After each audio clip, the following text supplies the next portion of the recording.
السلام عليكم ورحمة الله وبركاته حبايبي في ثالث ثانوي. إن شاء الله النهاردة معانا مع الفيديو رقم 5 في المراجعة النهائية.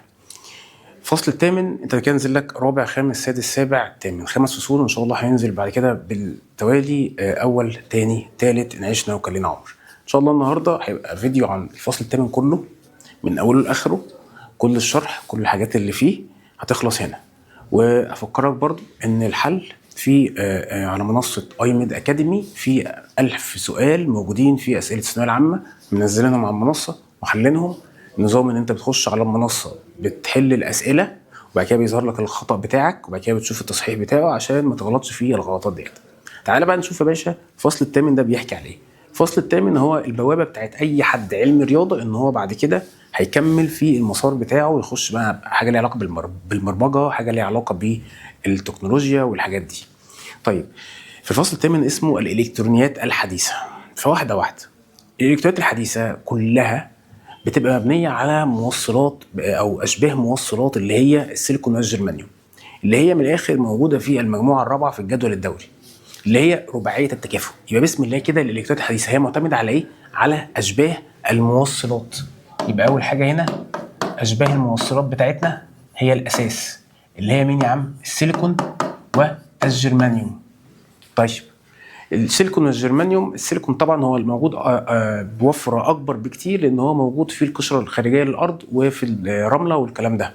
طيب سواء هما الاثنين هو رباعيه التكافؤ. رباعيه الايه؟ التكافؤ. يعني ايه رباعيه التكافؤ؟ يعني مثلا السيليكون ده سيليكون 14، فانت عندك النواه بتاعته فيها 14 بروتون وبيدور حواليه كام؟ 14 الكترون. لما تيجي توزعهم توزيع الكتروني يبقى 2 8 4.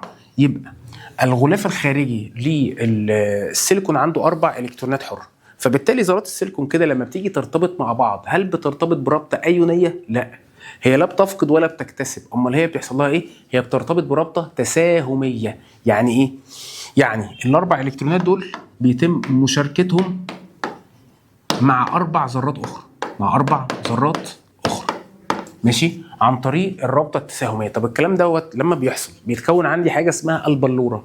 البلوره هو الترتيب الهندسي للذرات بتاعه السيليكون في الوضع بتاعها. طب تعالى كده نشوف. انا عندي كل ذره سيليكون حولها فيه 4 الكترونات، ماشي، في المدار الاخير.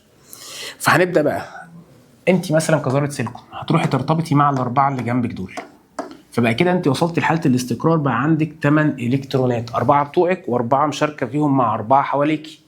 ذره السيليكون ديت نفس الكلام، هتلاقيها بترتبط ب4 روابط. كل ذره سيليكون هترتبط بكام رابطه؟ ب4 روابط. فتكون لك كده الشكل بتاعك اللذيذ ده اللي هو مين؟ اللي هو الايه يا حاج؟ البلوره. وخلي بالك الحاجات دي اللي احنا بنقول ان هي بترتبط بيها دي اللي هي الالكترونات. هي الالكترونات هي اللي ايه؟ بتقعد تربط فيهم الروابط التساهميه. طيب البلوره بتاعتنا ديت لما نيجي نتكلم عليها من حيث التوصيليه الكهربائيه، التوصيليه الكهربائيه فيها مبنيه على ايه؟ تعالى واحده واحده كده. اولا اقل درجه حراره في الكون كنا قايلينها في بدايه الفصل الخامس، اقل درجه حراره في الكون هي الصفر كلفن. هي الايه؟ الصفر كلفن. صفر كلفن اللي هو بيعادل سالب 273 درجه سيليزيه. واحنا قلنا لو معانا السيليزيوس مثلا هنجمع عليه 273 عشان نجيب الكلفن، ماشي يا عم. طيب هنا بنلاقي ان الروابط كلها عند درجه الحراره الصفر كلفن الروابط كلها مكتمله، يعني كل الذرات مع بعض عاملين روابط. فبالتالي هنا انا ما عنديش اي حاجه توصل كهرباء. يعني البلوره وقتها عند الصفر كلفن بتبقى مالها؟ عازله تماما. المقاومه بتاعتها بتبقى ما لا نهايه، ماشي. يعني معنى كده ان هي مش بتوصل كهرباء خالص، ماشي. طب ليه يا عم؟ لان الروابط كلها بتكون سليمه، فبالتالي ما عنديش الكترونات حره. طيب انا دلوقتي بقى عايز اخلي البلوره ديت اللي هي اسمها بلوره نقيه من شبه موصل، بلوره نقيه من سيليكون، بلوره نقيه من الجرمانيوم، عايز اخليها توصل كهرباء. محتاج اعمل ايه؟ هبدا اكسر الروابط او هعمل حاجه تانية. تعالى كده نشوف واحده واحده ايه اللي ممكن نعمله. دلوقتي احنا عشان نرفع التوصيليه الكهربيه لاشباه الموصلات، لاشباه الايه؟ الموصلات، ممكن نعمل حاجتين. ممكن ارفعها عن طريق كام حاجه؟ حاجتين. اول حاجه فيهم هي التسخين، اللي هي رفع درجه الحراره. كل ما اسخن كل ما الاقي توصيليه كهربائيه احسن. طيب او حاجه تانية اسمها التطعيم، اضافه شوائب، ودي هناخدها بعد التسخين على طول. بقى تعالى كده واحده واحده. لما يحصل تسخين في الذره بتاعتي، في البلوره بتاعتي، ايه اللي بيحصل عندي هنا؟ ركز معايا. اولا التسخين دوت بيخلي الروابط ديت تمتص طاقه. الروابط لما هتيجي تمتص طاقه تبدا تتكسر بالمنظر ده، عدد معين يبدا يتكسر. ماشي؟ فواحده واحده. عند امتصاص الطاقه ايه اللي بيحصل؟ بتنكسر الروابط. ولما بتنكسر الروابط دي الروابط دي اللي كانت ماسكه الكترونات مع بعض، فيبدا يتحرر الكترونات. يعني يبقى عندي الكترونات موجوده في البلوره زياده، يبقى عندي هنا الكترون وهنا الكترون وهنا كمان الكترون، وهكذا. كل ما تبدا تزود الالكترونات دي كل ما التوصيليه الكهربائيه بتاعت البلوره هتبقى اعلى. بس في حاجه كمان لاحظناها، ايه هي؟ ظهور مكان فارغ، مكان الالكترون المتحرر. يعني الالكترون ده لما مشي ساب مكانه هنا مكان فاضي. الالكترون ده لما مشي وحصل عمليه الكسر ساب مكانه مكان ايه؟ فارغ. طب ليه يا عم ساب مكانه مكان فارغ؟ ما هو كان في عمليه الالتئام ديت وكان في عمليه التعادل. في الكترون سالب ساب الترابط بتاعه او الرابطه بتاعته، فكأن في حاجه هو كان فيها الالكترون وسابها، فكأنها عامله زي حفره. دي احنا بنسميها الفجوه. بنسميها الايه؟ الفجوه. يبقى انا هنا اول حاجه المكان الفارغ اللي هيظهر لي دوت لما هيتحرر الالكترون بتاعي اسمه فجوه موجبه. اسمه فجوه ايه؟ موجبه. طيب هي الفجوه دي شحنتها موجبه يعني هي حاجه فعليا واحنا ماسكينها وبتتحرك؟ لا. هو دلوقتي ركز معايا، كان في تعادل. التعادل دوت يعني موجب قد سالب. طب انت مشيت الالكترون السالب فيعتبر اتبقى هنا موجب، فاحنا بندي الفجوه اللي هو المكان الفارغ بندي له ايه؟ شحنه موجبه. دي حاجه. يبقى انا كده لما اجي اتكلم واقول ايه هي الحاجه المسؤوله عن التوصيليه الكهربيه في بلوره شبه الموصل؟ الالكترونات السالبه او الفجوات الموجبه. الالكترونات السالبه او الايه؟ الفجوات الموجبه. يبقى انا كده عندي حاجتين للتوصيليه الكهربيه. ماشي. طب ليه بقى هنا ما نقولش ان دي بقت ايون موجب؟ مش انت بتقول ان في الكترون مشى؟ طب وبعدين؟ طب ما دي اسميها ايون موجب يا عم. ما هو كده السالب قل وبقى عندي ايون. لا يا عم ما ينفعش. ليه يا عم ما ينفعش؟ ركز بقى. لان دلوقتي انا كذره هنا او كرابطه اتكسرت وفي الكترون اتحرر، الالكترون ده مشى الله يصلح له حاله. في الكترون تاني انا هلمحه، فاول ما المحه ايه اللي يحصل؟ الالكترون يروح عند الفجوه ويبدا تتكون الرابطه تاني. ايه ده؟ يعني الموضوع مش ان انا بكسر الرابطه ويتحرر الالكترون نهائيا وخلاص كده، لا، ده سرعان ما تقتنص الرابطه الكترون اخر ويتم التئامها. ماشي؟ يبقى هنا خليك عارف ان لا تسمى ذره السيليكون ايون موجب. ليه؟ لان من سرعان تكتسب الذره الكترون اخر ويتم التئام الرابطه. فتعالى بقى المرحله اللي بعدها هنا عند التئام الرابطه بتاعتك ايه اللي بيحصل؟ انا في البدايه اخدت طاقه فحصل لي عمليه كسر. اول ما هيحصل لي عمليه التئام تاني هطلع الطاقه دي تاني. يبقى انا هنا في الامتصاص اتكسرت رابطه، طب في الالتئام بتطلق الرابطه طاقه. ماشي؟ طيب تعالى واحده واحده.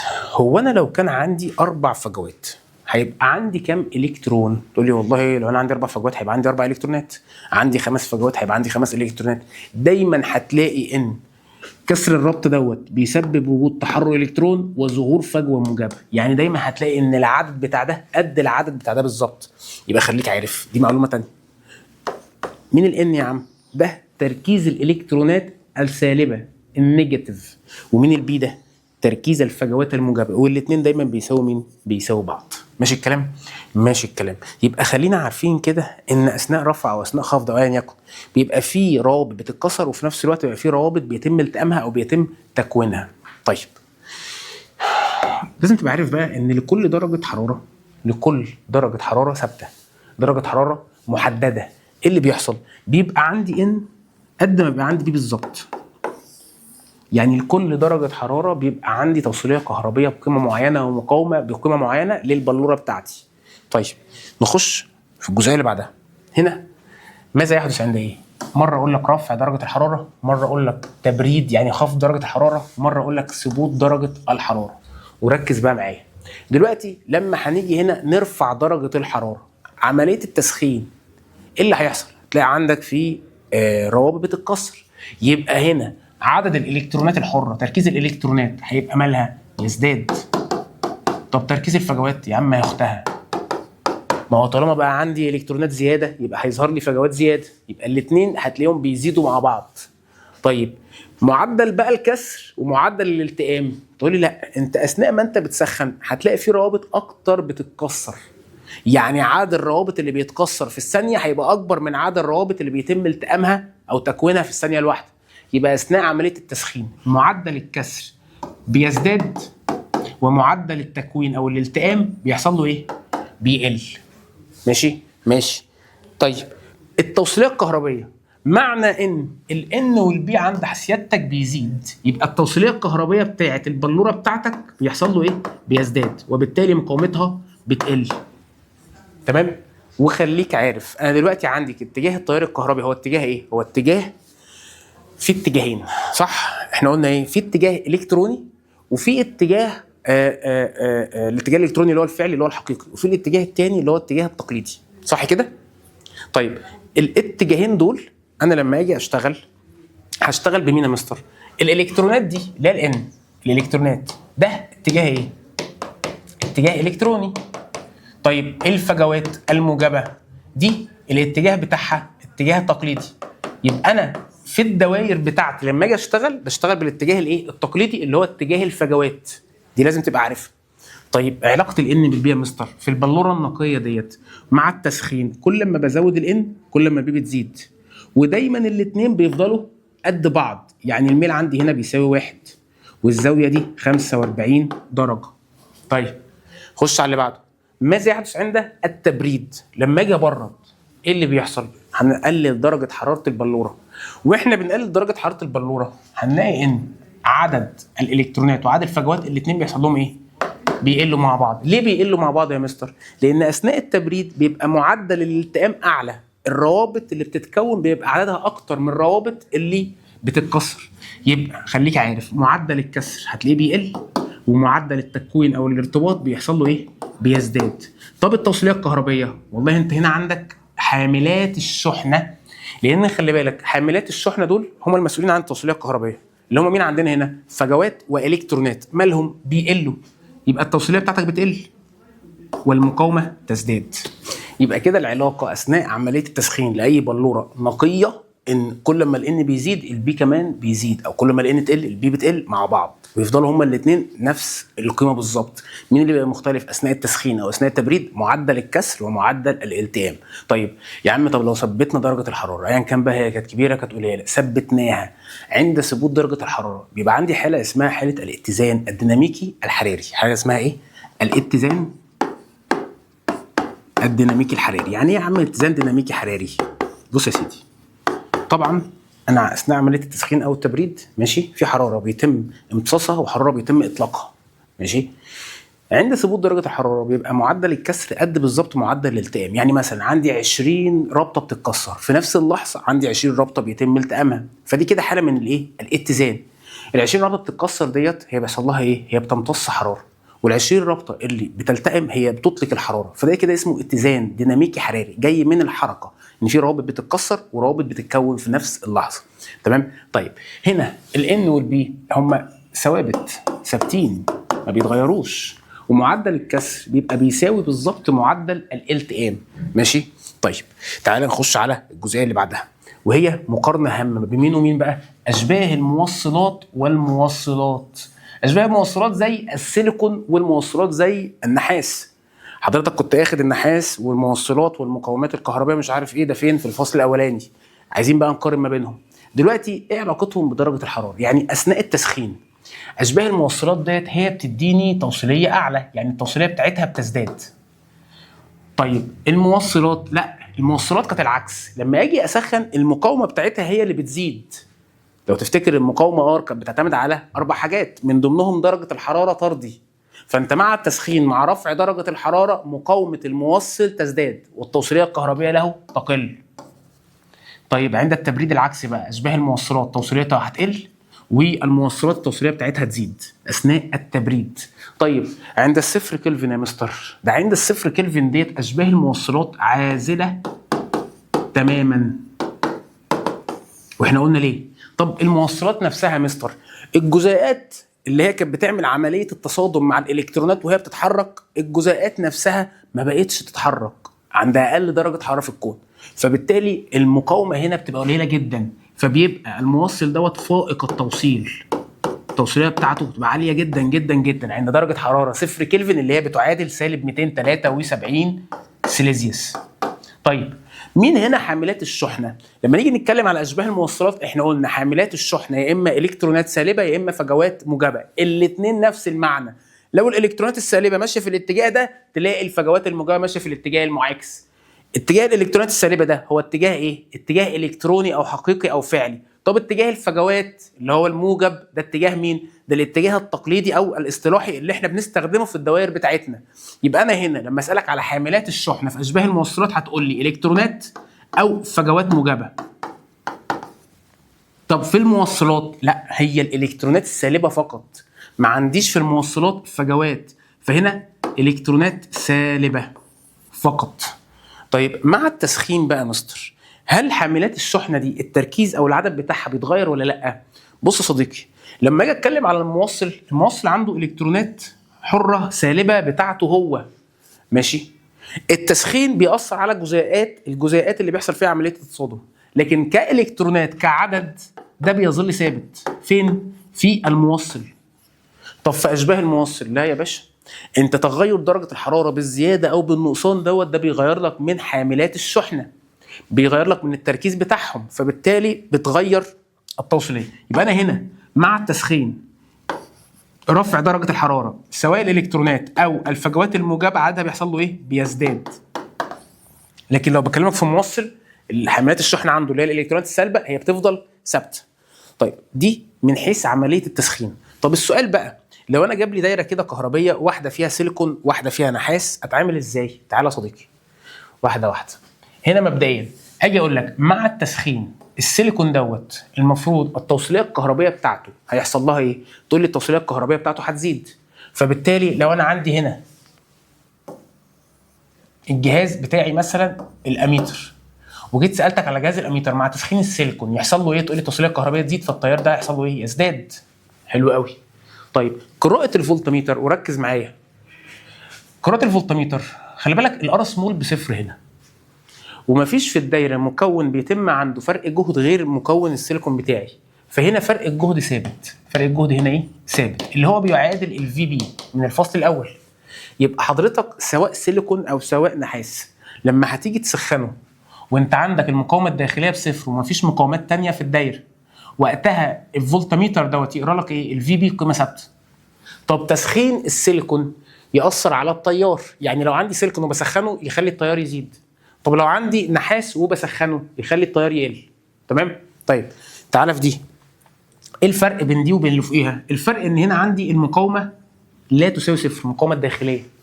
فمع التسخين هنا واحده واحده بقى هسخن ايه؟ سيليكون، يبقى التوصيليه بتاعته هتزيد، يبقى المقاومه بتاعته يحصل لها ايه؟ تقل. وطالما هنا عندي مقاومه متوصل عليها فولتميتر والمقاومه دي متغيره وفي مقاومات معاها في الدايره على التوالي زي المقاومه الداخليه اللي هيمشي على المقاومه المتغيره دي يمشي على مين؟ على الفولتميتر، يعني الفولتميتر يحصل له ايه؟ يقل. طب والتيار يا باشا بتاع الدايره هيزداد. يبقى دي شبه دي بالظبط، الاختلاف بينهم ايه؟ الاختلاف ان دي المقاومه الداخليه بصفر، فكل الجهد بتاع الفي بي راح عند مين؟ عند المكون بتاعي اللي هو السيليكون. طب هنا لا، هنا كل ما هسخن المقاومه عندي هتقل وعندي مقاومه ثانيه غيرها، يبقى الفرق ان هنا في مقاومه داخليه هنا مفيش مقاومه داخليه، ماشي؟ فاللي هيمشي على المقاومه بتاعت السيليكون يمشي على الفولتميتر بتاعها. طب لو انا عندي نحاس نفس المبدا، حاجه اسخن النحاس، لما اجي اسخن النحاس المقاومه بتاعته هيحصل لها ايه؟ هتزداد. المقاومه لما تزيد وفي مقاومه معاه في الدايره حتى لو هي داخليه او متوصله جنبها على التوالي، لو المقاومه زادت الفولتميتر اللي عليها هيحصل له ايه؟ هيزيد. والاميتر قراءته ايه؟ تعالى بص، المقاومه زادت يبقى قراءه الاميتر تقل على طول اللي هو التيار.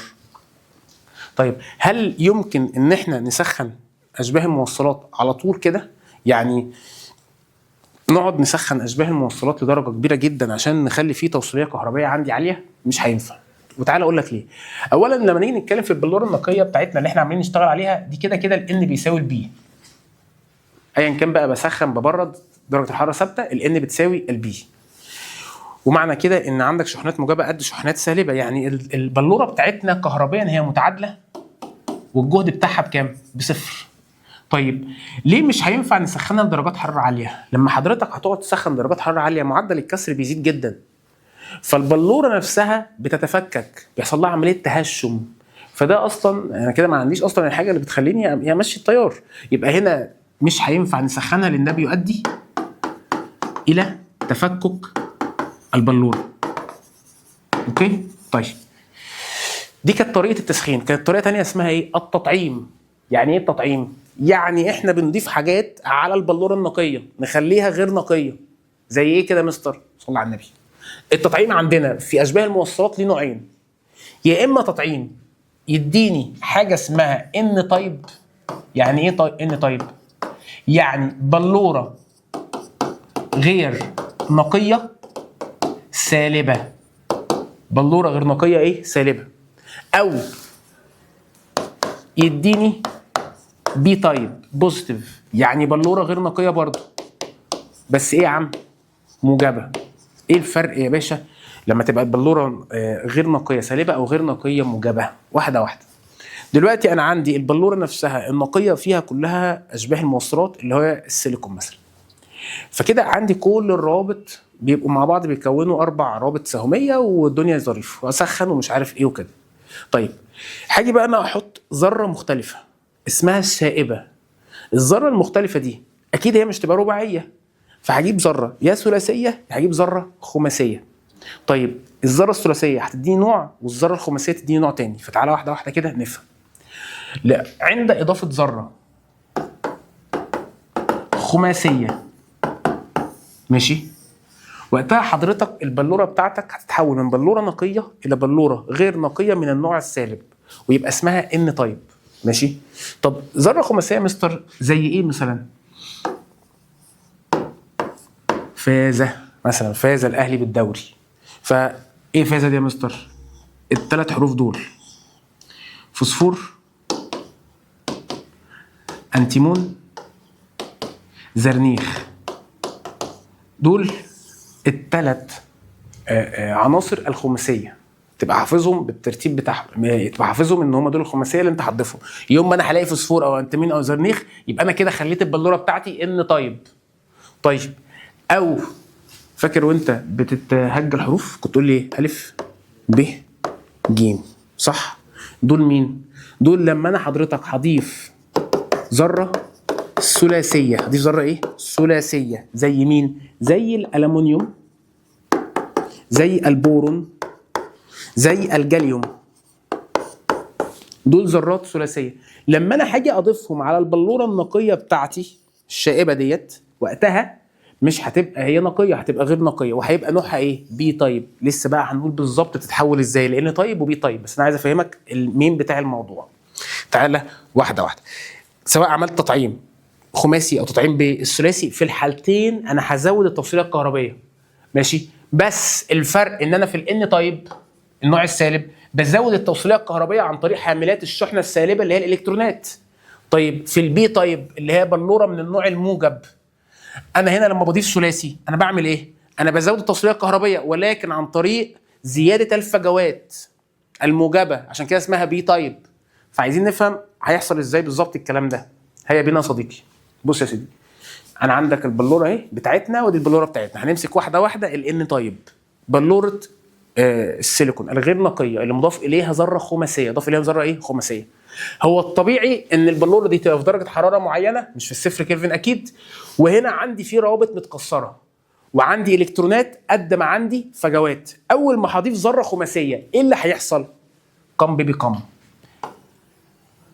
ادي الانتيمون عنده ده خماسي صح؟ يعني ايه خماسي؟ يعني عنده 5 الكترونات حره في المدار الاخير بتاعه. اول ما هيجي يضاف ذره انتيمون كده هتعمل ايه؟ بص يا باشا، هي هتكون 4 روابط عادي خالص، 4 روابط سهميه وترتبط زي ما كان في سيليكون بيرتبط. اتبقى ايه في المدار الاخير بتاعها؟ اتبقى الكترون. هتدينا احنا الكترون. ايه ده؟ يعني الذره الخماسيه دي ذره كريمه قوي يا بابا. يعني ايه ذره كريمه؟ يعني يوم ما انت هتضيفها في الذره هتدي يوم ما انت هتضيفها في البلوره هتدي للبلوره الكترون زياده. يبقى كده الشائبه بتاعتك اللي هي الخماسيه عند اضافتها يضاف الكترون زياده في مين؟ في البلوره. فهتلاقي وقتها ان الان بقى اكبر من البي، يعني مع كل ذره خماسيه اضيفها الاقي تركيز الالكترونات بيبقى اعلى بكتير من تركيز الفجوات، وبالتالي حاملات الشحنه السائده. خلي بالك انت هنا انت زي ما انت عندك فجوات عندك برضو الكترونات، بس مين الاعلى فيهم؟ مين السائد فيهم؟ الالكترونات. يبقى هنا حاملات الشحنه السائده في بلوره الان طيب هي الالكترونات السالبه. ماشي. طيب اسالك بقى سؤال، هي الذره ديت مش هي كريمه؟ حلو. فاحنا بنقول عليها ان هي ذره معطاه، ذره مانحه. فالتركيز بتاع الذره الخماسيه ديت بيبقى اسمه ان دي، العدد بتاعها دي اختصار دونر، معطي او مانح. طيب تعالى بقى نفهم كده حاجه صغيره. الذره دي كده المفروض كان معاها الكترونات، فقدت منهم الكترون، اتبرعت بيه، فهي نفسها بقت ايون موجب. يبقى الذره الخماسيه اللي بتدينا الكترون في البلوره هي بتبقى ايون موجب، مش الكلام؟ طيب وخدها قاعده، تقريبا بيبقى الان دي قد الان. بمعنى انا دلوقتي قبل ما اضيف الذره الخماسيه عندي عدد الكترونات بيساوي عدد فجوات، صح؟ بعد ما هضيف الذره الخماسيه مثلا دي كانت 10 الكترونات ودي 10 فجوات، هضيف ذره خماسيه قد ايه؟ 1000 ذره خماسيه. ال1000 ذره خماسيه دول هيضيفوا لك 1000 الكترون، يبقى انت كده زودت حاملات الشحنه السالبه. بس في نفس الوقت 1000 ذره دول هيبقوا 1000 ايون موجب، هيبقوا 1000 ايه؟ ايون موجب. الايون مش بيوصل الكهرباء، الايون ده مش بيوصل الكهرباء، مين اللي بيوصل الكهرباء؟ هو حامل الشحنه فقط. ماشي؟ هو اللي بيتحرك، واحنا بنعتبر ان الفجوه كانها بتتحرك كانها رد فعل لحركه الالكترون، تمام؟ لكن الايون دوت هو مش موصل للكهرباء، عشان بس تبقى فاهم. طيب انا لما اجي ابص بقى هنا، حضرتك بقى عندي قد ايه موجب او عندي قد ايه سالب؟ تقول لي 1010. وبقى عندي قد ايه موجب؟ برضو 1010. ازاي يا عم؟ ما انت عمال تضيف الكترونات، بس كل الكترون الذره هتدهوني هي نفسها هتبقى ايون موجب، فيحصل حاله التعادل كشحنات بشكل عام مش كحملات شحن. يبقى كشحنات عدد الشحنات الكليه الموجبه اللي هي الفجوات والذره او الايون الموجب بقى بيساوي عدد الالكترونات السالبه كلهم اللي موجودين فين؟ في البلوره. فيبقى كده البلوره حضرتك الجهد بتاعها كام؟ الجهد بتاعها صفر وهي متعادله. الجهد بتاعها صفر ومالها؟ ومتعادله. ماشي؟ طيب هسألك سؤال، هو انا كل ما اضيف ذره خماسيه التركيز بتاع الالكترونات يحصل له ايه؟ هتقول لي هيزيد، والتركيز بتاع الفجوات هيقل. يقل ازاي يا مستر؟ انا هنا مش بتكلم على العدد، انا هنا مش بتكلم على ايه؟ العدد، انا بتكلم على التركيز. ايه الفرق بينهم يا صديقي؟ صلى على النبي. لو احنا عندنا مثلا كده ايه؟ مكان، والمكان دوت فيه كرات حمراء وكور ايه؟ وكور مثلا بيضاء، تمام؟ كرات حمراء وكور بيضاء والاثنين قد بعض، فانت كده لما تبص للتركيز بتاعهم هم متساوي. طيب جينا بعد شويه رحنا قعدنا نضيف كرات حمراء كتير جدا جدا جدا جدا، فانت هتشوف ان كده تركيز الكرات الحمراء بقى اعلى في المكان وتركيز الكرات البيضاء بقى اقل. هو السؤال انت غيرت عدد الكرات البيضاء؟ لا، ولكن انت بتشوف عددهم بالنسبه للمساحه اللي موجودين فيهم، فهتلاقيهم هم اخدوا مكان اقل عشان بقى العدد بتاعهم صغير. يبقى انا هنا لما اتكلم في التركيز مش بيبقى قصدي العدد قد ما بيبقى قصدي ايه في البلوره، بيبقى قصدي العدد في السنتيمتر المكعب، في حجم سنتيمتر مكعب. يبقى انا كل ما اضيف الكترونات تنتشر اكتر، الفجوات تاخد مكان اضيق، فيبقى التركيز بتاعها يقل. يبقى كده ايه علاقه الان بالبي؟ العلاقه بينهم علاقه عكسيه، كل ما تزود تركيز الكترونات كل ما تركيز الفجوات عندك هيقل. طيب فانا ممكن احط هنا الان، اقول العلاقه بتاعتي علاقه ايه؟ علاقه عكسيه. ماشي. في حاجه بقى، هو حضرتك دلوقتي لو انا ضفت 1000 ايون موجب اللي هي الذره الخماسيه وبقت ايون موجب، مش كاني بالظبط ضفت كده 1000 الكترون؟ فانا هتعامل مع ان ال1000 الكترون الجداد دول بالتقريب كانهم هم الالكترونات الجديده في الذره. او في البلوره. يعني الان دوت الالكترونات بعد عمليه التطعيم هتعامل بالظبط ان هي مين؟ ان هي تركيز الذره الشائبه اللي هي تضيف لك الكترون. ليه يا عم؟ لان العدد بتاعهم قبل التطعيم بيبقى صغير جدا، فهي نسبه وتناسب. ضفت مثلا مليون ذره خماسيه، فتقول لي يبقى تقريبا انا عندي مليون الكترون، يبقى تركيز الذره الخماسيه هو نفسه تركيز الالكترونات. وخليك عارف المعلومه دي عشان لما اخش في قانون فعل الكتله. ده بالنسبه لمين يا عم؟ ده بالنسبه للان. طيب خلاص احنا فهمنا ليه هي من النوع السالب، فهمنا الذره الخماسيه بتدينا الكترون، وتركيز الذره الخماسيه هو نفسه تركيز الالكترونات بعد التطعيم، والذره الخماسيه بتبقى ايون موجب فبتعمل حاله من تعادل الشحنات.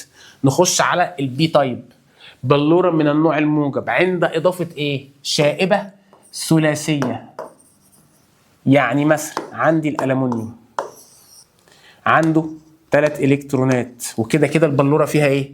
فيها الكترونات وفيها فجوات. ولو تيجي تبص عندي 3 الكترونات و3 فجوات كانوا موجودين في البلوره بتاعتي. اول ما هضيف ذره ثلاثيه هتعمل ايه؟ تقول لك بص انا عايز اعمل هنا 4 روابط. عايز اعمل كام رابطه؟ 4، بس انا ناقص لي الكترون واعمل رابطه. فهي هتسرق الكترون من البلوره وتكون بيه رابطه. ايه ده؟ يعني الذره الثلاثيه اللي انا ضفتها دي هي عملت ايه في تركيز الالكترونات؟ قل، وبالتالي تركيز الفجوات عندك هيزيد. يعني ممكن نقول بالظبط كده ان عند اضافه ذره ثلاثيه بيبقى البي اكبر من الان، فيبقى مين حاملات الشحنه السائده عند سيادتك؟ الفجوات. فلما اجي اقول لك البلوره دي توصل لي كهرباء عن طريق مين؟ تقول لي حاملات الشحنه الموجبه اللي هي الفجوات، فيبقى اسمها بلوره بي تايب من النوع الموجب. زي هناك، هنا كان مين اكتر في البلوره دي؟ الاكتر كان بكتير وانا بطعم كان الالكترونات. فبقول مين هنا اللي بيوصل لي كهرباء؟ يرفعوا ده يقول لنا الالكترونات احنا كتير قوي هنا. يبقى هنا انا اقول البلوره دي بتوصل لي عن طريق حاملات الشحنه مين؟ السالبه. يبقى اقول بلوره من النوع السالب. ماشي؟ طيب نخش في اللي بعده. جهد البلوره. تعالى بقى واحده واحده. دلوقتي الذره ديت، هل دي ذره كريمه؟ لا، دي اخذت مني يا عم. دي يا عم كان عندي الكترونيه اخذته. طب دي نقول عليها ايه؟ نقول ان هي ذره مستقبله. ده احنا نقولها كده بكلام محترم. هنقول ان هي اسمها ذره ايه؟ مستقبله، بتستقبل الكترون عندها كانها بتضايفه يعني. طيب هي لما تستقبل الالكترون هي نفسها بتبقى ايون ايه؟ بتبقى ايون سالب. مش هي هتاخد الكترون هتضيف عليها الكترون، يبقى كده هتزود الشحنه السالبه بتاعتها، فهتبقى ايون ايه؟ سالب. وهقولها ان اكسبتور ان ايه؟ ركز من الاثنين. طيب وهتعامل مع الان اكسبتور دوت. لو انا قلت لك ضفت مليون ذره ثلاثيه، تقول لي يبقى انا كاني بقى عندي تركيز الفجوات مليون.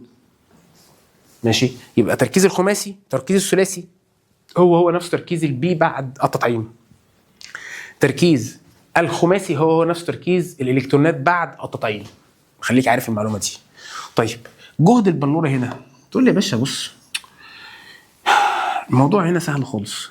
انت كان عندك الكترونات بيساوي فجوات في البلوره النقيه، ضفت 1000 ذره ثلاثيه. ال1000 ذره ثلاثيه عملوا ايه؟ سحبوا الكترونات. يعني مثلا كان عندي هنا 1000 و1000 مثلا، ال1000 ذره ثلاثيه عملوا ايه؟ اخدوا 50 مثلا الكترون. حلو.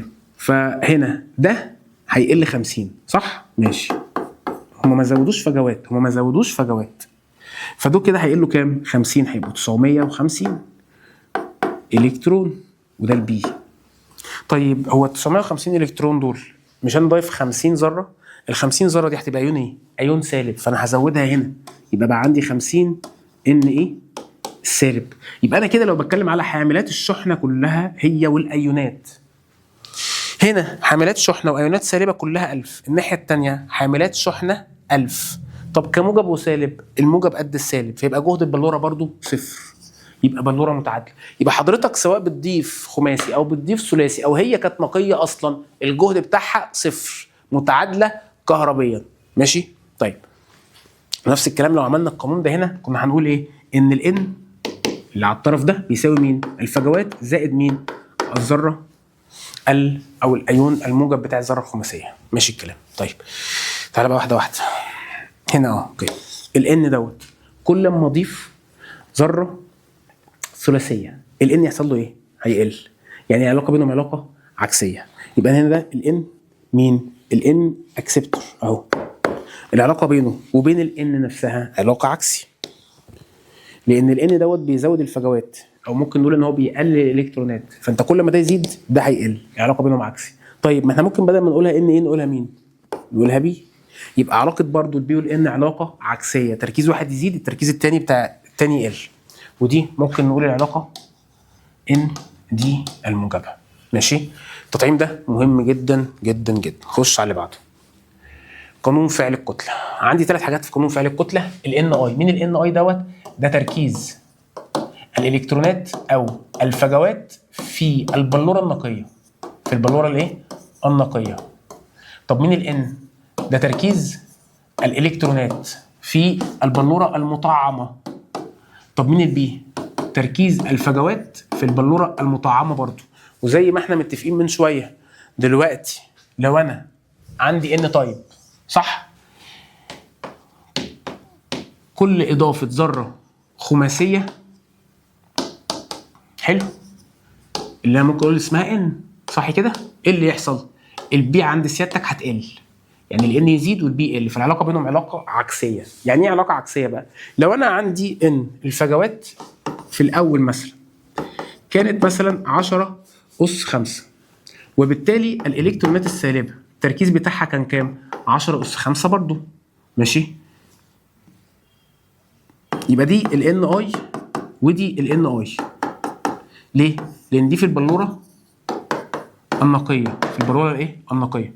لو انت حضرتك بتضيف ذره خماسيه، يعني ضفت هنا مثلا، هنقول هنا ايه؟ ضفت هنا ان دي بكام يا عم؟ مثلا 10 اس 8. تمام؟ طيب فالان دي ده هو بقى تقريبا مين؟ هو الان. تعالى بقى واحده واحده كده. يبقى انا هنا الان بقى عندي كام؟ الالكترونات بقت 10 اس 8، حصل لها ايه؟ زادت. يبقى الفجوات يحصل لها ايه؟ الفجوات عندي هتقل، هتبقى كام؟ هتبقى 10 اس 2. ماشي؟ بحيث ان يفضل حاصل الضرب بينهم قيمه ثابته. يعني اجي اضرب الان اي في الان اي قبل ما اطعم يديني ان اي تربيع، صح؟ هو بعد التطعيم يديني مين؟ تركيز الالكترونات في تركيز الفجوات. ده اللي هو ايه؟ قانون فعل الكتله. ماشي؟ طيب لو انا بضيف ذره ثلاثيه، اضافه ذره ثلاثيه اللي هي ايه؟ الان اكسبتور السالب، اللي هي تقريبا هتبقى تركيز مين؟ الفجوات. كل ما تضيف ان ايه؟ كل ما تركيز الالكترونات يحصل له ايه؟ يقل، اللي هي العلاقه العكسي. طيب حضرتك مهم جدا وانت بتيجي تحل تبقى عارف مين معاك في السؤال فيهم، وده قانون سهل خالص، هيبقى تعويض مباشر. هقول لك بس ملحوظه. عند اضافه ذره خماسيه تركيزها كام يا عم؟ تركيزها 10 مثلا اس 12 لكل سنتيمتر مكعب. ماشي؟ ذره خماسيه، يبقى ده تقريبا كده هو مين؟ هو الان، صح؟ وكده البلوره بتاعتي اتحولت الى بلوره من النوع الايه؟ من النوع السالب، من النوع الايه؟ السالب. طيب لكي كمل بقى معايا يتم معادله البلوره مره اخرى، يعني عايزين نرجع البلوره ان يبقى فيها حاملات الشحنه الاثنين قد بعض. نعمل ايه؟ انت كنت ضايف في الاول خماسي، يبقى انا هنا هقول لك يتم اضافه عنصر ثلاثي التكافؤ،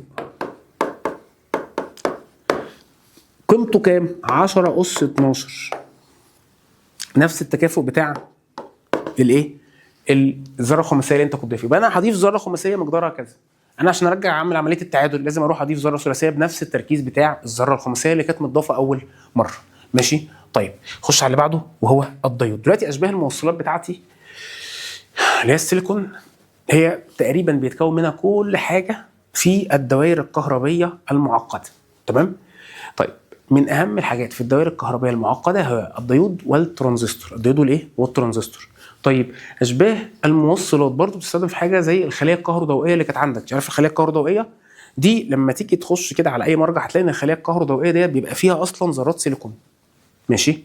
طيب دي حاجه. الحاجه الثانيه عندي دوائر نبائط الكترونيه. نبائط اللي هو النبيطه اللي هي وحده التكوين للدايره. ماشي؟ وحده البناء للدايره الكهربائيه بتاعتي. النبيطه الالكترونيه ديت ممكن يبقى عندي حاجه بسيطه زي ايه مثلا؟ مقاومه ومكثف وملف حس. دي كده اسمها نبائط بسيطه في اللذيذ منه. طب المعقد مين؟ اللي هو معتمد على الفيزياء الحديثه، اللي هي الديود والترانزستور. الديود والايه؟ والترانزستور. فالديود والترانزستور دول هم المكونات بتاعتهم اشباه موصلات. تعالى بقى نشوف كل واحد بيستخدم ازاي وتكوين كل واحد. بسم الله. الديود اللي هو الوصله الثنائيه، اللي هو الصمام الثنائي، ده عباره عن ايه؟ ده عباره عن بلوره ان فيها الكترونات حره كتير. بلوره ان فيها الكترونات حره كتير وهي متعادله كهربيا. وبلوره بي فيها فجوات حره كتير او فجوات كتير وهي برضو متعادله كهربيا. فتعالى واحده واحده. انا عندي هنا البلوره بي فيها ايه يا عم؟ فيها فجوات كتير، صح؟ ادي الفجوات. والبلوره ان فيها الكترونات كتير برضو.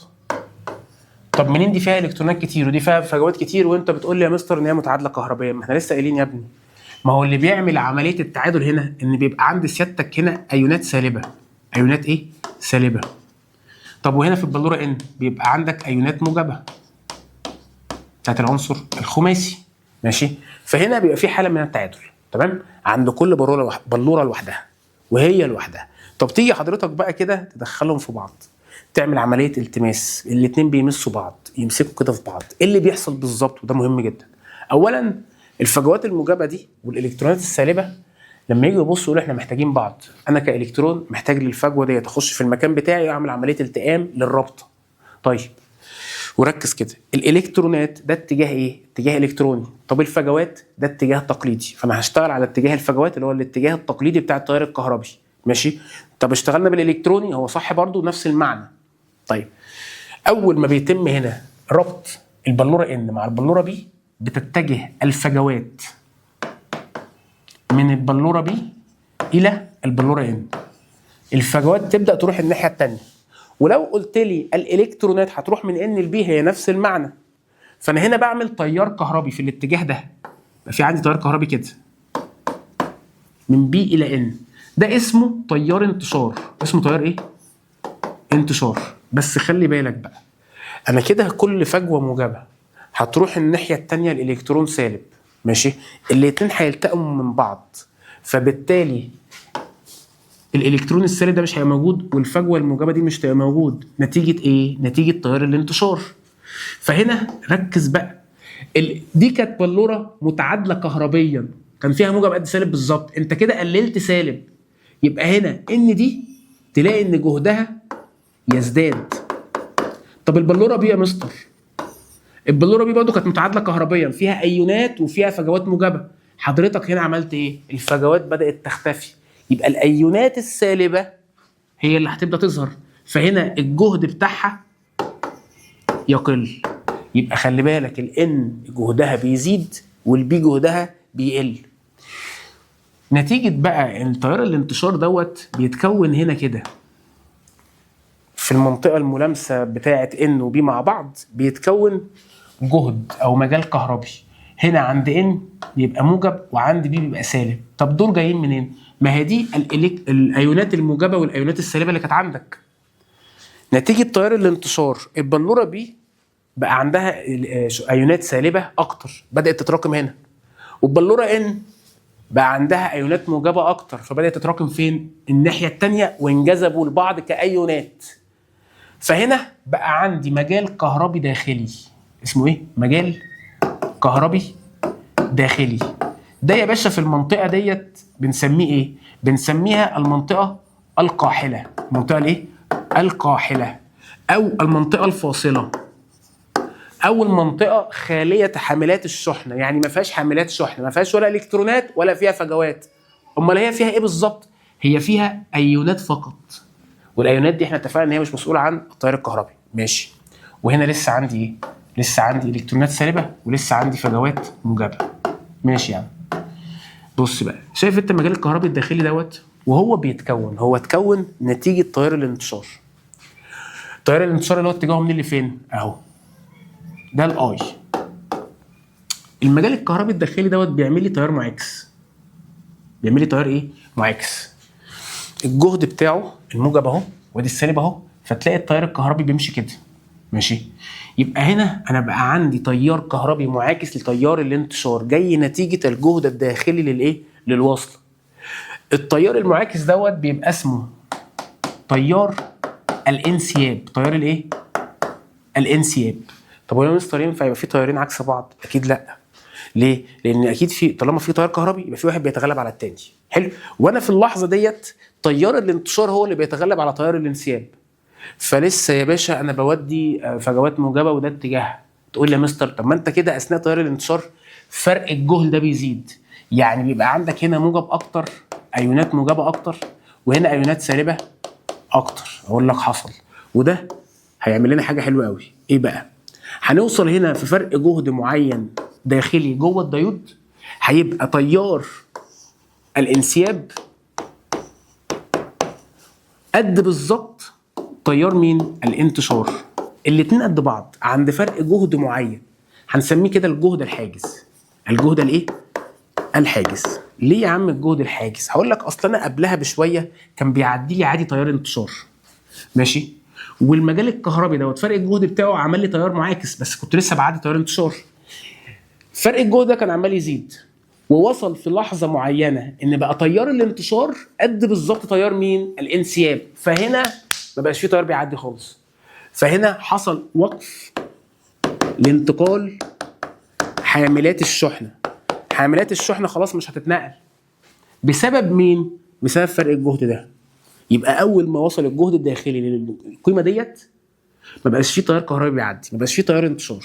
فبنسمي الجهد الحاجز دوت اقل فرق جهد يمنع تيار الانتشار، ماشي، يمنع مرور حاملات الشحنه من منطقه الى منطقه. سواء هتقول لي حملات الشحنه الموجبه من بي الى ان اللي هي الفجوات، او حملات الشحنه السالبه اللي هي الالكترونات من ان الى بي. يا باشا الجهد الحاجز ده وقف لك الدنيا، حتى اسمه الايه؟ الجهد الحاجز. هو بيحجز الانتشار، ماشي. لحد هنا احنا كونا الايه؟ كونا الوصله. يبقى احنا عملنا الوصله الثنائيه بتاعتنا اللي هي الديود كده خلاص يا باشا، هي متظبطه، ناقص بس انت تحطها في دايره. تقول لي طب انا استفدت ايه؟ دي هنا انا مش هعرف اعدي تيار. اقول لك هي في حاجه بتمنعك اللي هي الجهد الحاجز. لو عرفت تتغلب عليه هتعدي تيار، طب لو ما عرفتش مش هعدي تيار.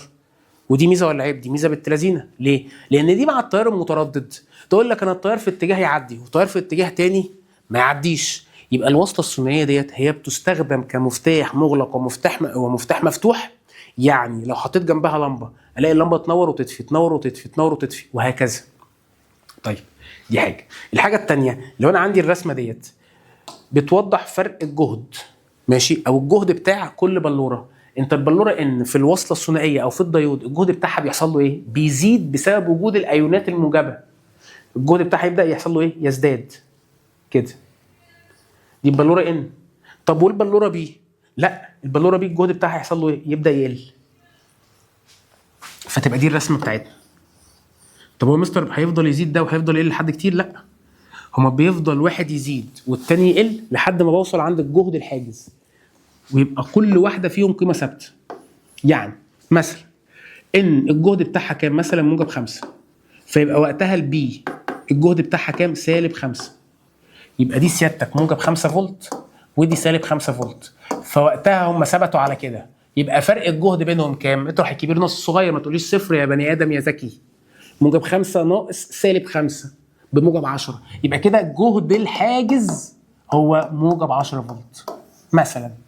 فاهم؟ يبقى تفهم الرسمه دي مع عمليه التكوين للديود. نكست يا قلبي. تعال بقى نفهم هنا هنوصل الديود بتاعنا ازاي عشان نخليه مره يمرر تيار ومره ما يمررش تيار. التوصيل اللي هيخليه يمرر تيار بنسميه توصيل امامي، واللي هيخليه ما يمررش تيار اسمه توصيل عكسي او خلفي. تعالى واحده واحده. انا عندي البلوره ان اهي، وادي البلوره بي، والديود بتاعي اتكون، وعندي هنا جهد داخلي. قبل ما نيجي نوصل انا هطلب منك طلب، حط لي اتجاه تيار الانتشار واتجاه تيار الانسياب. والاتجاه التقليدي فين يا عم تيار الانتشار؟ هتقول لي هو الفجوات اهي، فجوات رايحه من بي لان، ده تيار مين؟ الانتشار. طيب فين تيار الانسياب؟ هو التيار اللي جاي نتيجه المجال الكهربي الداخلي من الموجب للسالب اهو، ده الانسياب. والاثنين كده عكس بعض، الوصله متكونه الاثنين عكس بعض وقد بعض بالظبط. اول ما نحط هنا مجال كهربي خارجي، مجال كهربي ايه؟ خارجي، ده يعمل ايه؟ ركز بقى. بص يا باشا، انت حاطط هنا المجال الكهربي بحيث ان الموجب دوت يكون بيلامس البلوره ان، والسالب يلامس البلوره ايه؟ بي. معلش اعملها العكس عشان ده التوصيل الامامي. السالب هيلامس البلوره ان والموجب يلامس البلوره ايه؟ بي. فايه اللي هيحصل بالظبط؟ شايف الموجب بتاع الجهد الكهربي الخارجي ده يعمل ايه؟ مع الفجوات دي يبدا يزقها. يبدا يعمل ايه؟ يزقها كده.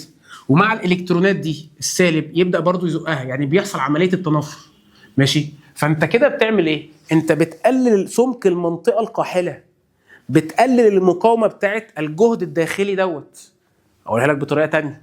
دلوقتي انا لو عايز امشي تيار، التيار بتاعي المفروض يمشي ازاي؟ يمشي كده صح؟ في الاتجاه ده من الموجب اهو.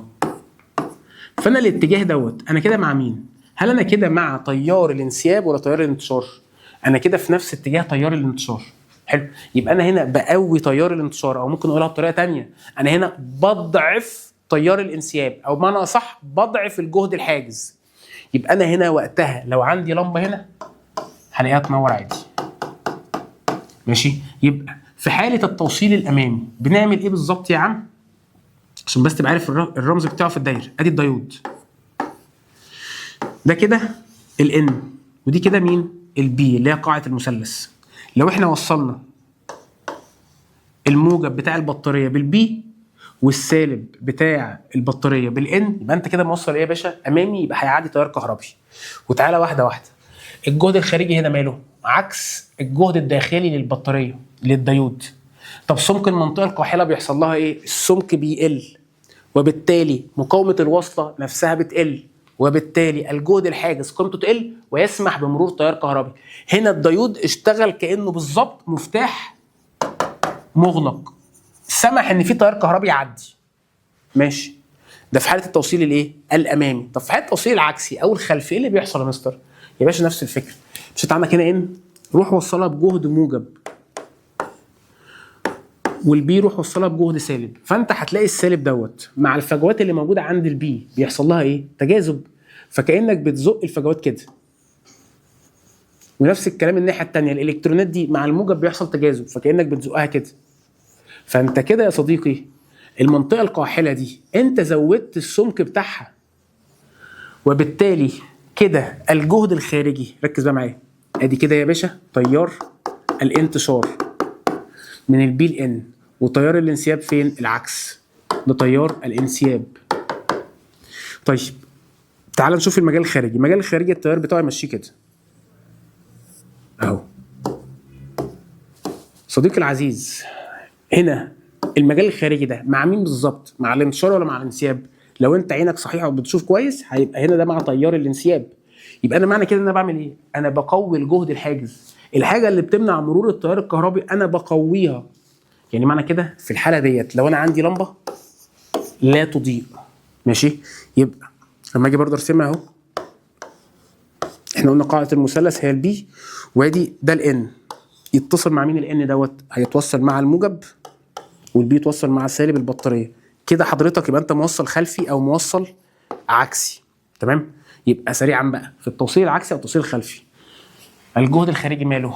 بيبقى مع الجهد الداخلي للبلوره، وبالتالي بيقويه، وبالتالي سمك المنطقه القاحله او المنطقه الفاصله بيزداد، ومقاومه الديود بتزداد، والجهد الحاجز بيزداد هو كمان، وبالتالي نمنع مرور التيار الكهربي. فبيشتغل الديود هنا كانه ايه؟ كانه مفتاح مفتوح.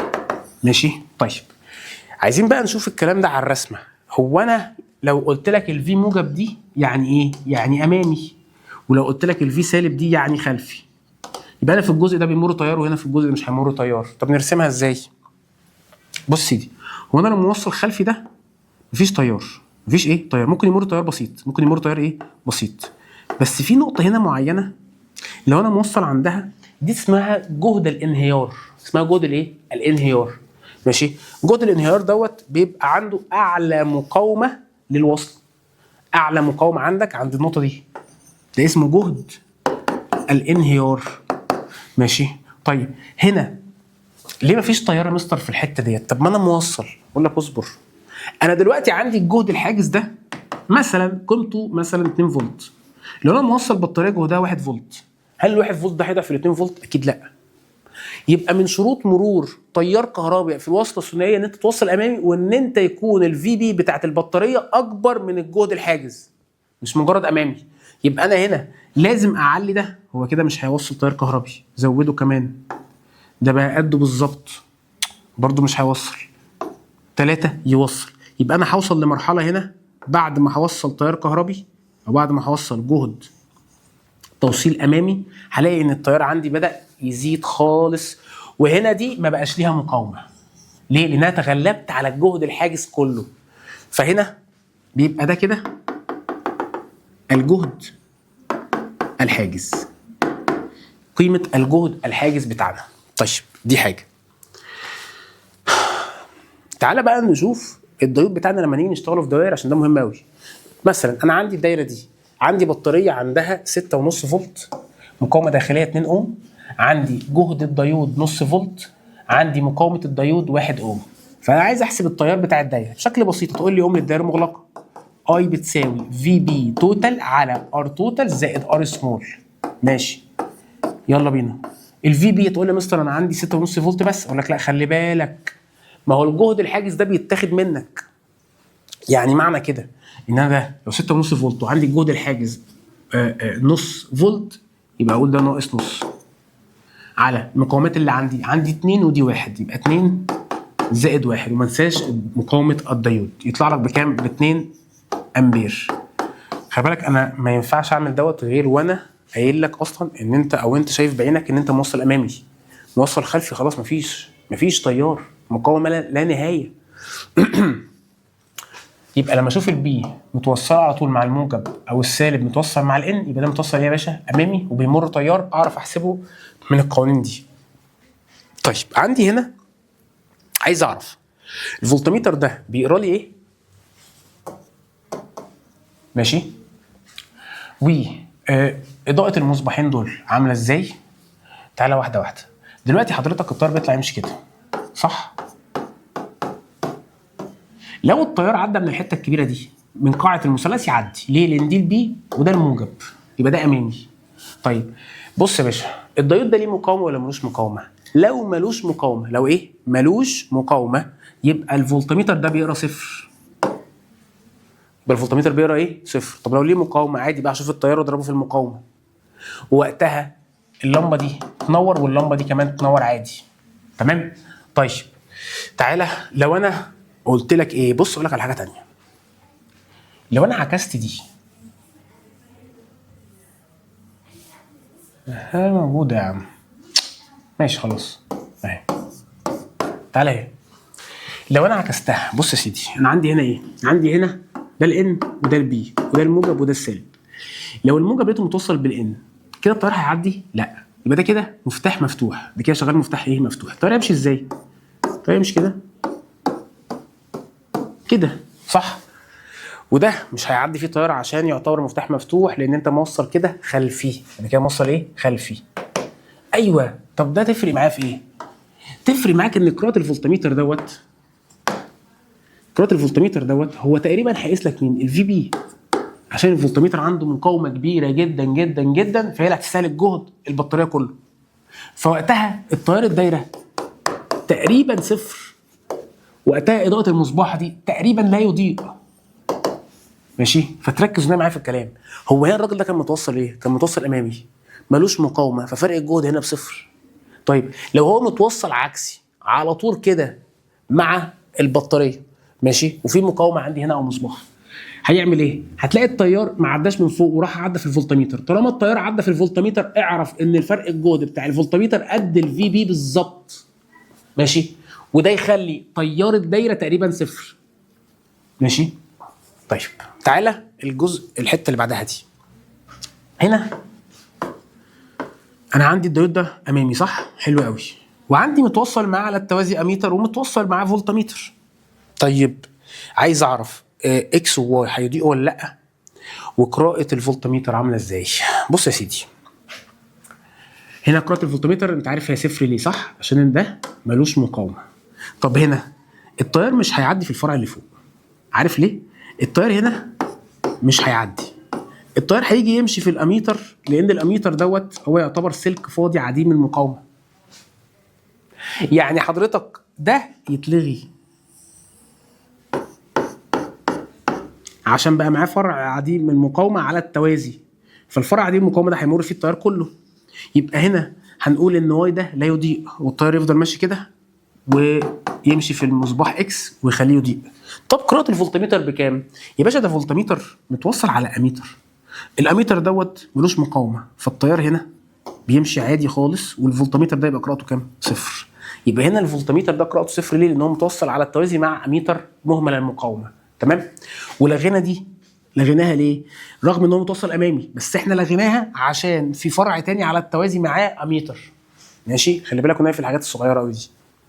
طيب كده ايه الفرق الجوهري ما بين الديود والمقاومه؟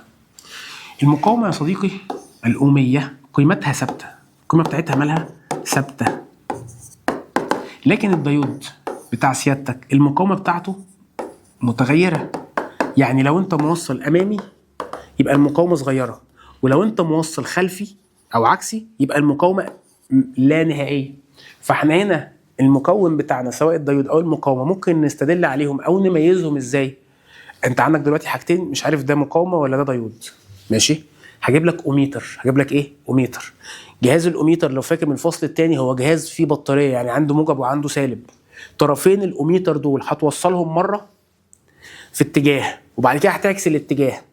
لو انا جيت اعكس الاتجاه ولقيت الاوميتر بيقيس نفس قيمه المقاومه، فانا هبقى عارف كده ان دي ايه؟ مقاومه اوميه قيمتها ثابته حتى لو انا بعكس اتجاه التوصيل. طيب لو ديود، لا لو ديود سيادتك حضرتك هتلاقي ان هو ماله؟ مره في اتجاه يديني مقاومه صغيره ومره في اتجاه معاكس يديني مقاومه كبيره. يبقى الديود مقاومته هتبقى صغيره وما لا نهايه في حته توصيل امامي وعكسي مع عكس الاقطاب، ولكن المقاومه دي قيمتها ثابته اثناء التوصيل الامامي او التوصيل العكسي او عكس الايه؟ الاقطاب. وعندي حاجه كمان، المكثف. انا ممكن استخدم الاوميتر عشان اعرف المكثف معاهم بالمره. ليه يا عم؟ اصل المكثف دوت لو تفتكر الاوميتر هو جواه بطاريه، فالمكثف لا يسمح بمرور الايه؟ التيار، فوقتها حضرتك بتبقى المقاومه ما لا نهايه على طول. يبقى المكثف لما اوصله مع اميتر دي مقاومه ما لا نهايه دايما. المقاومه الثابته لما اوصله مع الاوميتر تديني مقاومه بقيمه مقدار معين دايما ايا كان عكس الاقطاب. طيب لو انا موصل اوميتر مع الديود يبقى في اتجاه يديني مقاومه صغيره وفي اتجاه يديني مقاومه كبيره جدا اللي هي ما لا نهايه. مهم جدا عمليه التمييز ديت. طيب استخدامات الديود ايه تاني؟ انت عندك استخدام الديود اللي احنا قلناه من شويه اللي هو استخدامه كمفتاح مغلق ومفتاح مفتوح، بيسمح التيار يعدي في اتجاه واتجاه تاني لا. الاستخدام التاني غير المفتاح المغلق والمفتوح هو تقويم التيار المتردد، يعني توحيد اتجاهه. ازاي يا عم؟ صلي على النبي. انا عندي الديود دوت ده البي وده الان بتاعه، وعندي جهد هنا بتاع المصدر اسمه الفي انبوت، الدخل بتاعك. بص هو هنا لو انا عايز ارسم الفي انبوت هيبقى شكله عامل ازاي؟ تقول لي يا باشا ده تيار متردد. تيار ماله؟ متردد. اقول لك تمام. طيب هو تيار متردد معناها ان هنا موجب وسالب في اول جزء، وبعد شويه هيبقى ده سالب وده موجب. فده لو في البدايه ده اول نص دوره موجب وسالب التيار هيعدي ولا لا؟ تقول لي التيار هيعدي، يبقى انا كده موصل امامي. طب لما اجي اعكسهم تقول لي لا انت وقتها كده هتبقى موصل خلفي فالتيار مش هيعدي وبعدين يعدي وهكذا. يبقى انت سيادتك هنا عملت عمليه ايه؟ طبعا هي نفس القمه، نفس القمه. يبقى انت حضرتك كده عملت ايه؟ انت سمحت ان التيار يعدي لما كان التوصيل امامي، ومنعت التيار يعدي لما كان التوصيل عكسي. فانت كده عملت تقويم. التقويم ده اسمه ايه؟ تقويم نصف موجي. يعني ايه نصف موجي؟ يعني يا عم هنا كان عندي 3 موجات، 3 قمم و3 قيعان. عملت ايه؟ خليتهم 3 قمم بس، انصاف الموجات شلتها، يبقى اسمه تقويم نصف موجي. ماشي. عندي بس نقطتين مهمين قوي هنا. التردد. انا هنا كنت بعمل لك كام دوره؟ 3. هنا عملت لك كام قمه؟ 3. يبقى التردد ثابت ما اتغيرش. ماشي؟ الحاجه اللي بتتكرر بنفس العدد. طيب الباور، القدره المستهلكه، لا اصبر عليا. ده المقاومه ديت الجهد عندها اللي هو الخارج نص دايره موجود نص دايره مش موجود. التيار بيعدي في نص ونص مش موجود. يعني معنى كده ان استهلاكي للطاقه قل النص. يبقى انت حضرتك هنا استهلاكك للطاقه يقل للنصف، يقل لايه؟ للنصف. طيب القيمه الفعاله هيحصل لها ايه؟ ركز بقى، القانون بتاعها هنا هيبقى اي ماكس على جذر 2. اي ماكس على جذر ايه؟ اي ماكس على جذر، اسف، اي ماكس على 2. انت كنت حافظ ان القانون اي ماكس على جذر 2 ده زي الفل وتمام هنا، ماشي. اول ما هيتقلب بسبب ان القدره اللي تم استهلاكها قلت للنص، فالاي افكتيف بقى القانون بتاعه اي ماكس على 2 على طول. طيب ده تقويم نصف موجي. التقويم الموجي الكامل، يعني ايه تقويم موجي كامل؟ جبنا شويه دايودز بالمنظر دوت، وعندي هنا مقاومه، وادي الجهد الداخل، وعايز اشوف جهد الخارج على المقاومه، فرق الجهد هنا بين طرفين المقاومه. هتقول لي بص، انا ده كده جهد الداخل متردد، طب جهد الخارج تعال نشوف واحده واحده. لو التيار هيطلع يمشي لك كده، هيعدي من انهي دايود، واحد ولا اتنين؟ تقول لي لا، هيمشي من عند اتنين، ده الامامي. طب يجي هنا ده كده هيبقى بالنسبه له ايه؟ لا مؤاخذه يا صديقي، لا مؤاخذه.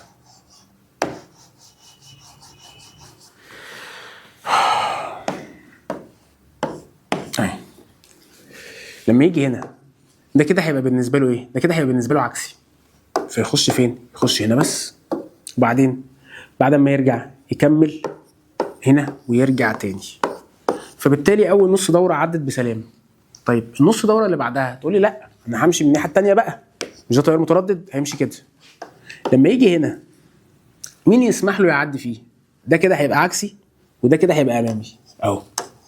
ويجي هنا يمشي ازاي؟ تقول لي ده عكسي مش همشي فيه، يمشي كده. الله، يعني برضو المقاومه دي بقى بيمر فيها ايه؟ بيمر فيها برضو تيار وفي نفس الاتجاه، فيبقى المنظر بتاعي بقى اهو. يبقى دلوقتي هنا انا عملت ايه؟ تقويم. طب هل في انصاف موجات شلتها؟ لا، ده كل الموجات عندي، فبقى اسمه تقويم موجي كامل. طيب تعال نشوف هنا الطريقه. خلي بالك بقى، انت هنا التقويم الموجي الكامل ده بتحصل عليه بطريقتين، طريقه في الفصل الثالث وطريقه في الفصل الثامن. طريقه في الفصل الثالث عن طريق مقوم معدني، اللي هي عباره عن الاسطوانه المشقوقه الى نصفين وبينهم ماده عازله طوليه. طب هنا بنعمل تقويم موجي كامل عن طريق ايه؟ مقوم من اشباه الموصلات، مقوم من اشباه الموصلات اللي هو الديود. تمام؟ طيب بص يا سيدي، ده التردد. لو ده التردد بتاعه اف، هو بيعمل لي هنا موجتين في الثانيه صح مثلا. طب هنا بيعمل لي 4 قمم في الثانيه، فالتردد بتاعه بيبقى 2 اف. يبقى التردد هنا بيزداد للضعف. يزداد للايه؟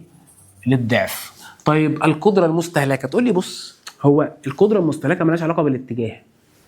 ايا كان بقى التيار بيعدي كده، بيعدي الناحيه الثانيه، بيحصل تصادم وبيتم استهلاك طاقه كهربيه على هيئه طاقه حراريه، ايا كان الاتجاه. طب هل في حاجات انا شلتها؟ هناك انا كان نص الموجات شلتها، فالقدره قلت للنص، الاستهلاك قل للنص. لكن هنا مفيش حاجه شلتها، فالقدره عند سيادتك ثابته. وبالتالي قانون القيمه الفعاله هيبقى بيساوي اي ماكس على جذر 2. لكن هنا القانون اي ماكس على 2، وتركز في دي، جت في استرشاد السنه اللي فاتت 2025 وما كانش متعارف عليها قوي في الاسئله، فمهمه الحاجات دي. طيب تعالى الترانزستور. الترانزستور بيتكون من ايه يا صديقي؟ بيتكون من 3 بلورات، او ممكن اقول لك بيتكون من 2 ديود، يا اما 3 بلورات يا اما 2 ديود. وال3 بلورات دول بيبقى التركيب بتاعهم بيبقى ليه خواص معينه. بص يا سيدي، اول حاجه عندنا هنا الباعث. الباعث ده بيبقى بلوره، هو بما ان اسمه باعث فهو بيبقى بالنسبه لنا مصدر حاملات الشحنه، مصدر حاملات الشحنه. طيب فبالتالي هو بيبقى المنطقه بتاعته المساحه بتاعتها متوسطه وفيها حاملات شحنه كتير جدا، يبقى هو عنده وفره من حاملات الشحنه، عنده شوائب كتيره جدا، مطعم بدرجه عاليه. تمام؟ طيب هنا عندي ايه؟ شوائب كتيره. طيب المنطقه الثانيه او البلوره الثانيه مهمه جدا، ليه؟ لان هي تعتبر مركز التحكم بتاع الترانزستور كله، وهي اسمها القاعده. اسمها الايه؟ القاعده. طيب هي بيبقى السمك بتاعها صغير وبيبقى متطعمه بدرجه بسيطه، يعني الشوائب فيها قليله. نخش على اللي بعده. عندي حاجه اسمها المجمع. حاجه اسمها الايه؟ المجمع. المجمع دوت بتبقى المساحه بتاعته كبيره وهو اللي بيتجمع فيه حاملات الشحنه. حاملات الشحنه بتروح له هو، بنجمعها عنده هو. فانا هنا عندي ايه؟ عندي 3 حاجات: باعث، قاعده، مجمع. الباعث ياخد الرمز اي، والقاعده تاخد الرمز بي، والمجمع ياخد الرمز سي. ماشي. مين يا باشا مصدر الشحنه، حملات الشحنه عندك؟ مين اللي هيطلع لك حملات الشحنه؟ الباعث. يبقى لازم الباعث ده يتوصل امامي. يتوصل ايه؟ امامي. انا لا قلت لك يتوصل موجب ولا قلت لك يتوصل سالب، انا قلت لك يتوصل ايه؟ امامي. يعني ايه يتوصل امامي؟ يعني لو كان هو بلوره بي يبقى انت كنت هتوصله هنا بموجب. طب لو هو كان بلوره ان يبقى انت هتوصله هنا سالب. ماشي؟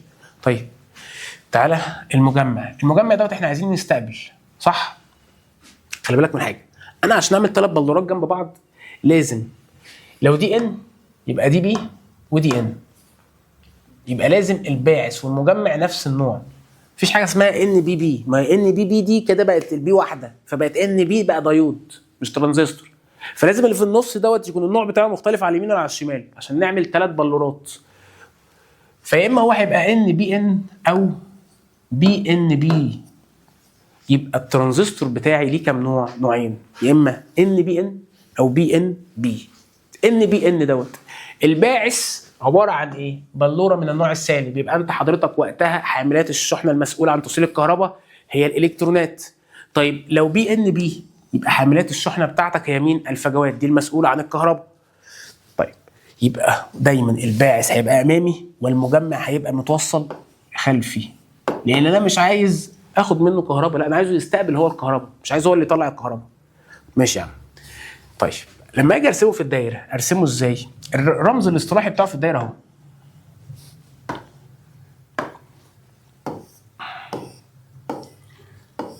ثلاث رجول كده، مش محتاج اقول لك ان اللي في النص ده القاعده. يبقى دي مين؟ القاعده بتاعتك. وده مين؟ وده المجمع. وده مين؟ ده الباعث. ماشي؟ دي حاجه. الحاجه الثانيه هنا لو انا عايز ابص، هو دايما الاتجاه التقليدي، هو اتجاه مين؟ الفجوات اللي هي بتتحرك من اللي فين؟ بتتحرك من البي الى الان. فلو انا عملت لك الديود ده والديود ده، طبعا ده برضو البي وده السي وده الاي، وعملت لك مره سهم هنا وعملت لك مره سهم هنا، طبعا السهمين مختلفين. اتجاه التيار، اتجاه الايه؟ التيار ده يتحدد عن طريقه نوع الترانزستور. هل انا دلوقتي اعرف الترانزستور ده او الترانزستور ده؟ لا. لو سيبك بقى خلاص، احنا عارفين ان المجمع عارفين ان المجمع خلاص بيتوصل خلفي والباعث بيتوصل امامي عشان هو مصدر الالكترونات. تعالى بقى هنا يا عم. دلوقتي احنا عارفين ان التيار الكهربي دوت هو بيتحرك من البلوره بي الى البلوره ان. ماشي؟ يبقى دي كده بي ودي ان، يبقى ده ان، يبقى ده ترانزستور من النوع ايه؟ ان بي ان. طب هناك هو دايما بيتحرك الى الان، يبقى ده ان اهو، يبقى دي بي ويبقى دي بي، يبقى ده نوع الترانزستور بي ان بي. تفرق معاك ولا ما تفرقش معاك؟ تفرق معاك جدا. ليه يا عم؟ على حسب التوصيل الامامي والتوصيل العكسي. يبقى انا لازم ابقى عارف نوع الترانزستور عشان اعرف وانا بوصله امامي اوصله ازاي.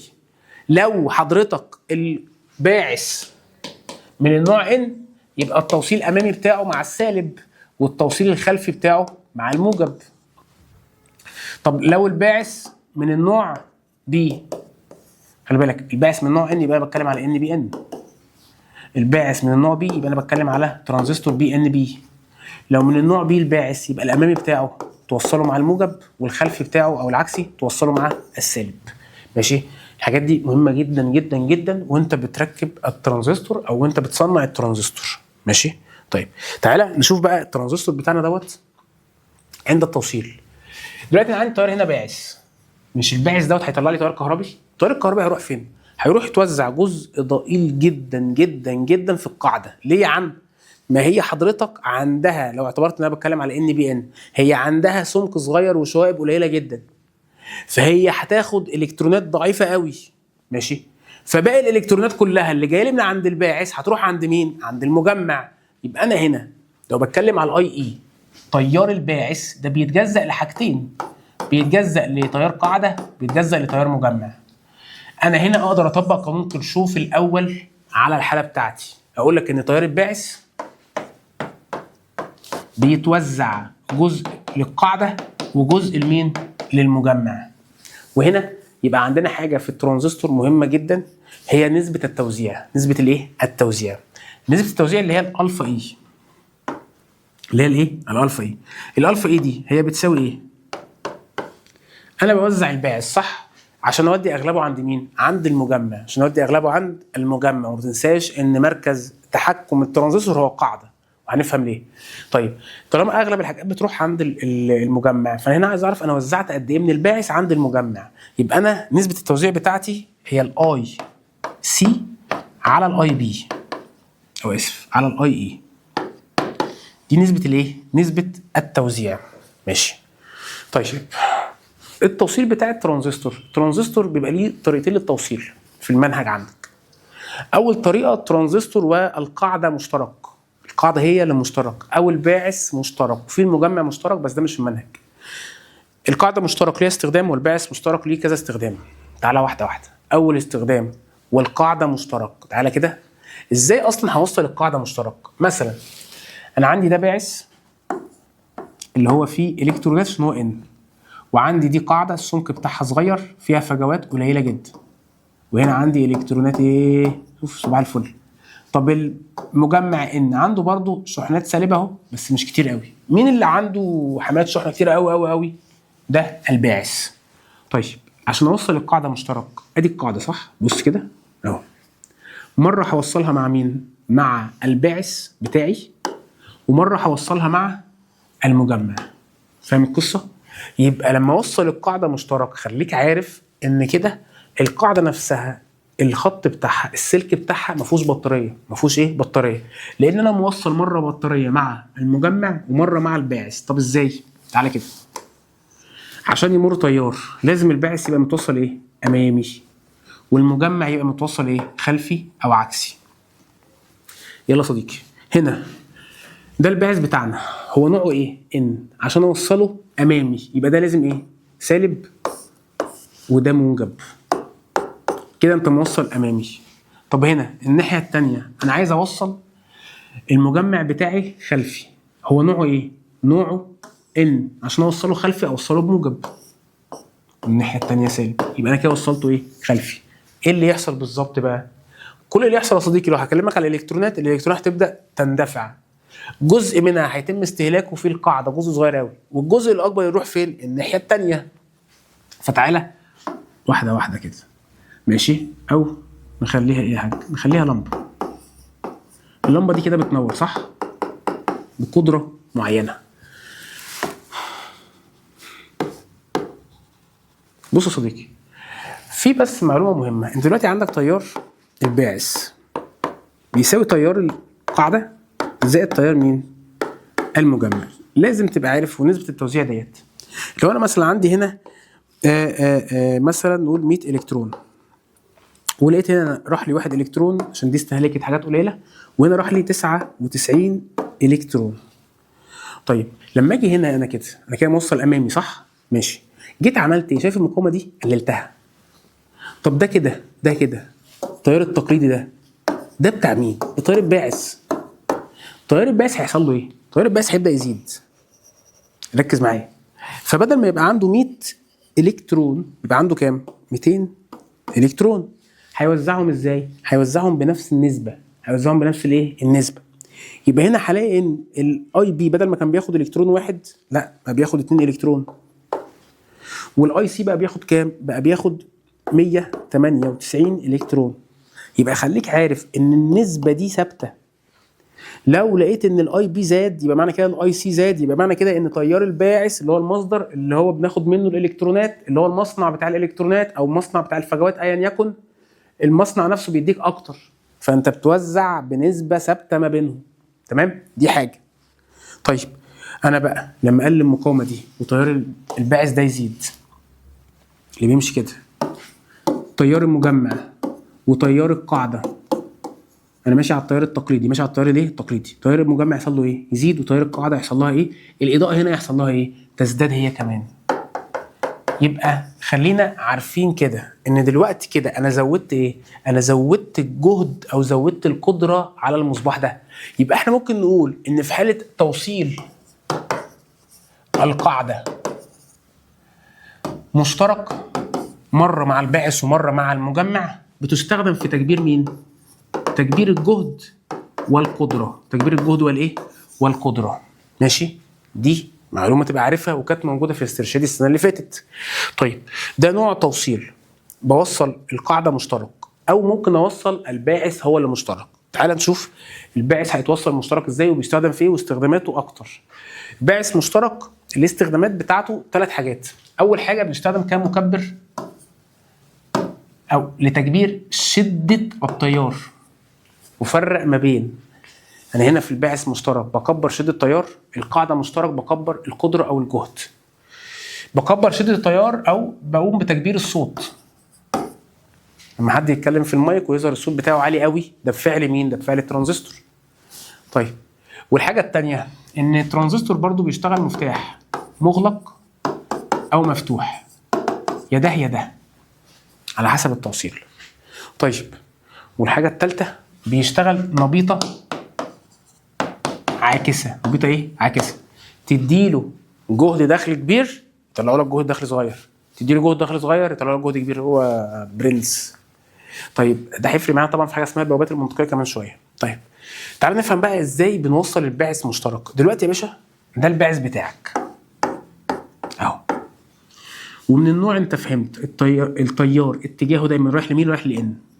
يبقى دي البي وده الان، يبقى ده ترانزستور ان بي ان. يعني ايه الباعث مشترك؟ يعني مره اوصله مع القاعده ومره اوصله مع المجمع. ماشي؟ دي الار بي ودي الار سي. تعالى يا صديقي واحده واحده عشان نمرر تيار كهربي. اتفقنا هنعمل ايه؟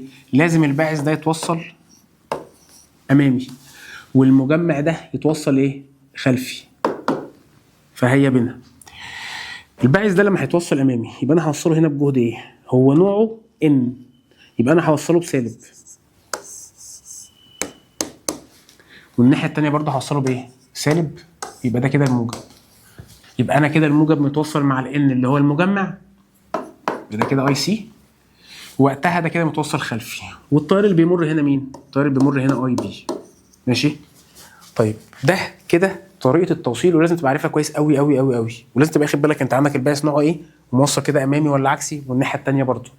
طيب دي حاجه. الحاجه الثانيه دلوقتي انا ازاي بستخدمه في تكبير شده التيار؟ صلي على النبي. انا والباعث مشترك، انا ما بتحكمش في تيار الباعث، انا بتحكم في تيار القاعده، بتحكم في تيار الايه؟ القاعده. وفرق بين دي وبين اللي احنا لسه قايلينها من شويه. اللي احنا لسه قايلينها من شويه كنا بنتحكم في مين؟ كان القاعده مشترك، كنا بنتحكم في تيار الباعث فيسمع عند المجمع. انا ما كبرتش التيار، اصلا الباعث اكبر بكتير من المجمع، فانا ما كبرتش هنا تيار، لا انا بس خليته هو الجهد عنده يزيد، القدره عنده تزيد، لكن انا تياري اعلى منه اصلا. لكن انا هنا بقى، انا هنا لا، انا الباعث مش هتحكم في تيار مباشره، انا اروح اتحكم في تيار مين؟ القاعده.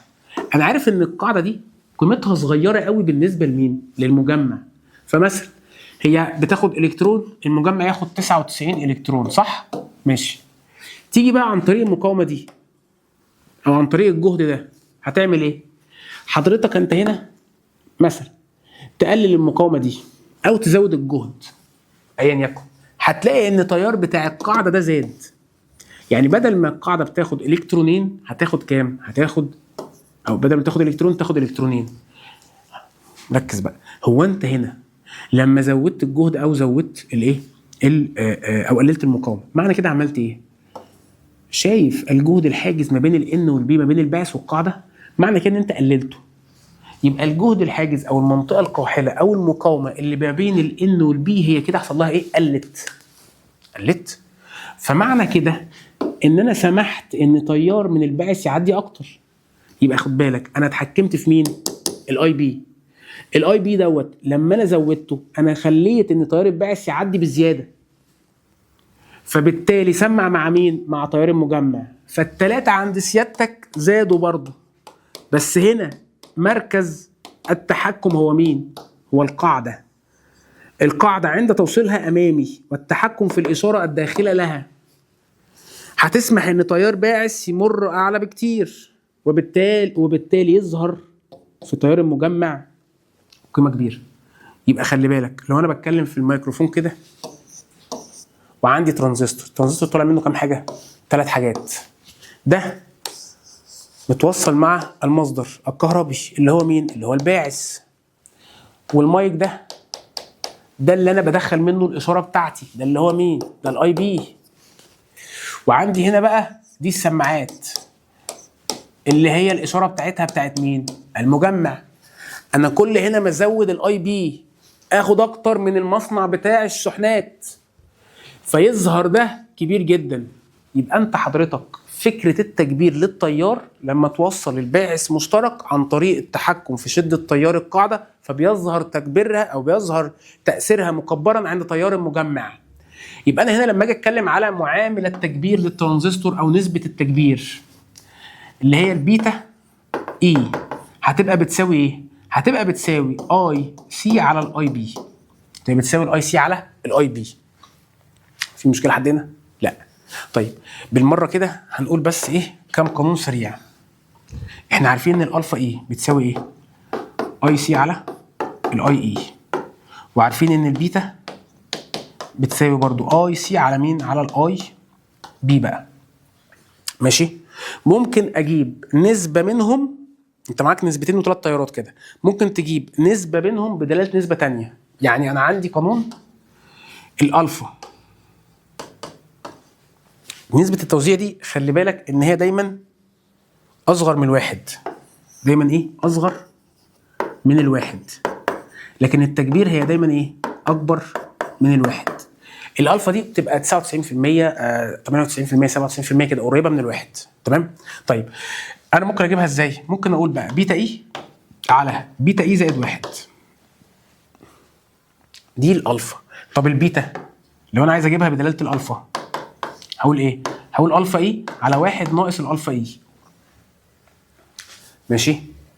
يبقى انا ممكن اجيب الاثنين بدلاله بعض. يبقى انا معايا حاجتين من الخمسه اعرف اجيب الثلاثه الباقيين. دي حاجه. الحاجه الثانيه، افرض مثلا هو قال لك عايز اجيب نسبه الفا اي على البيتا اي، التوزيع على التكبير. النسبه دي هي مين على مين بالظبط؟ ركز كده هنا. انت عايز تقسم ده على ده صح؟ الاي سي ثابت، هتاخد الاي بي والاي اي عكس بعض، يعني عكسي. يبقى هنا اي بي وهنا اي اي. يبقى القاعده على الباعث نسبتها هي نفسها نسبه مين على مين؟ التوزيع على التكبير. تمام؟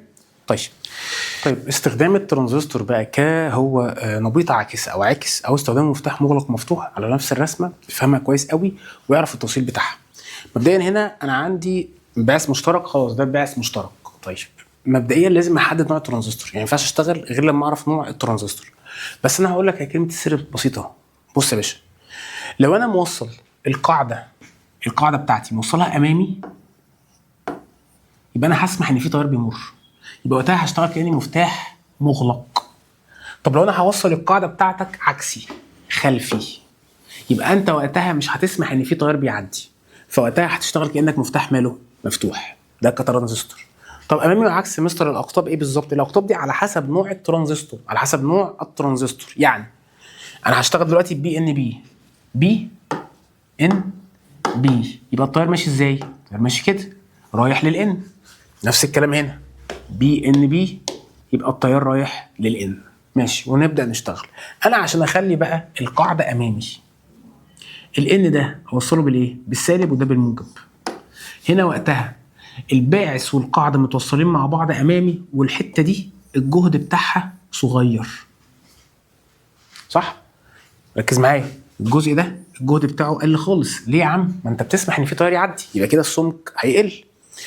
طيب يبقى انا هنا بالنسبه لي السمك بتاعي قل، فسمحت ان في تيار كهربي يعدي، يبقى هنا عندي اي بي. ماشي؟ والناحيه الثانيه لازم ده يبقى خلفي برضه عشان يستقبل التيار، هو نوعه بي، يبقى انا هوصله بجهد سالب، والتيار يعدي كده. ده مين؟ ده مين؟ ده المجمع. ويجوا الاثنين يتجمعوا في الباعث عادي خالص. دي مش دلتا يا جماعه، ده اتجاه التيار عشان نعرف الناس الذكيه. يبقى كده تيار الباعث اهو، ودي تيار المجمع، ودي تيار القاعده، زي الفل، الدنيا جميله خالص. يبقى هنا لو انا عندي لمبه هنا هلاقيها بتنور عشان بقى عندي تيار مجمع بيمر. طب الناحيه الثانيه، تعالى واحده واحده.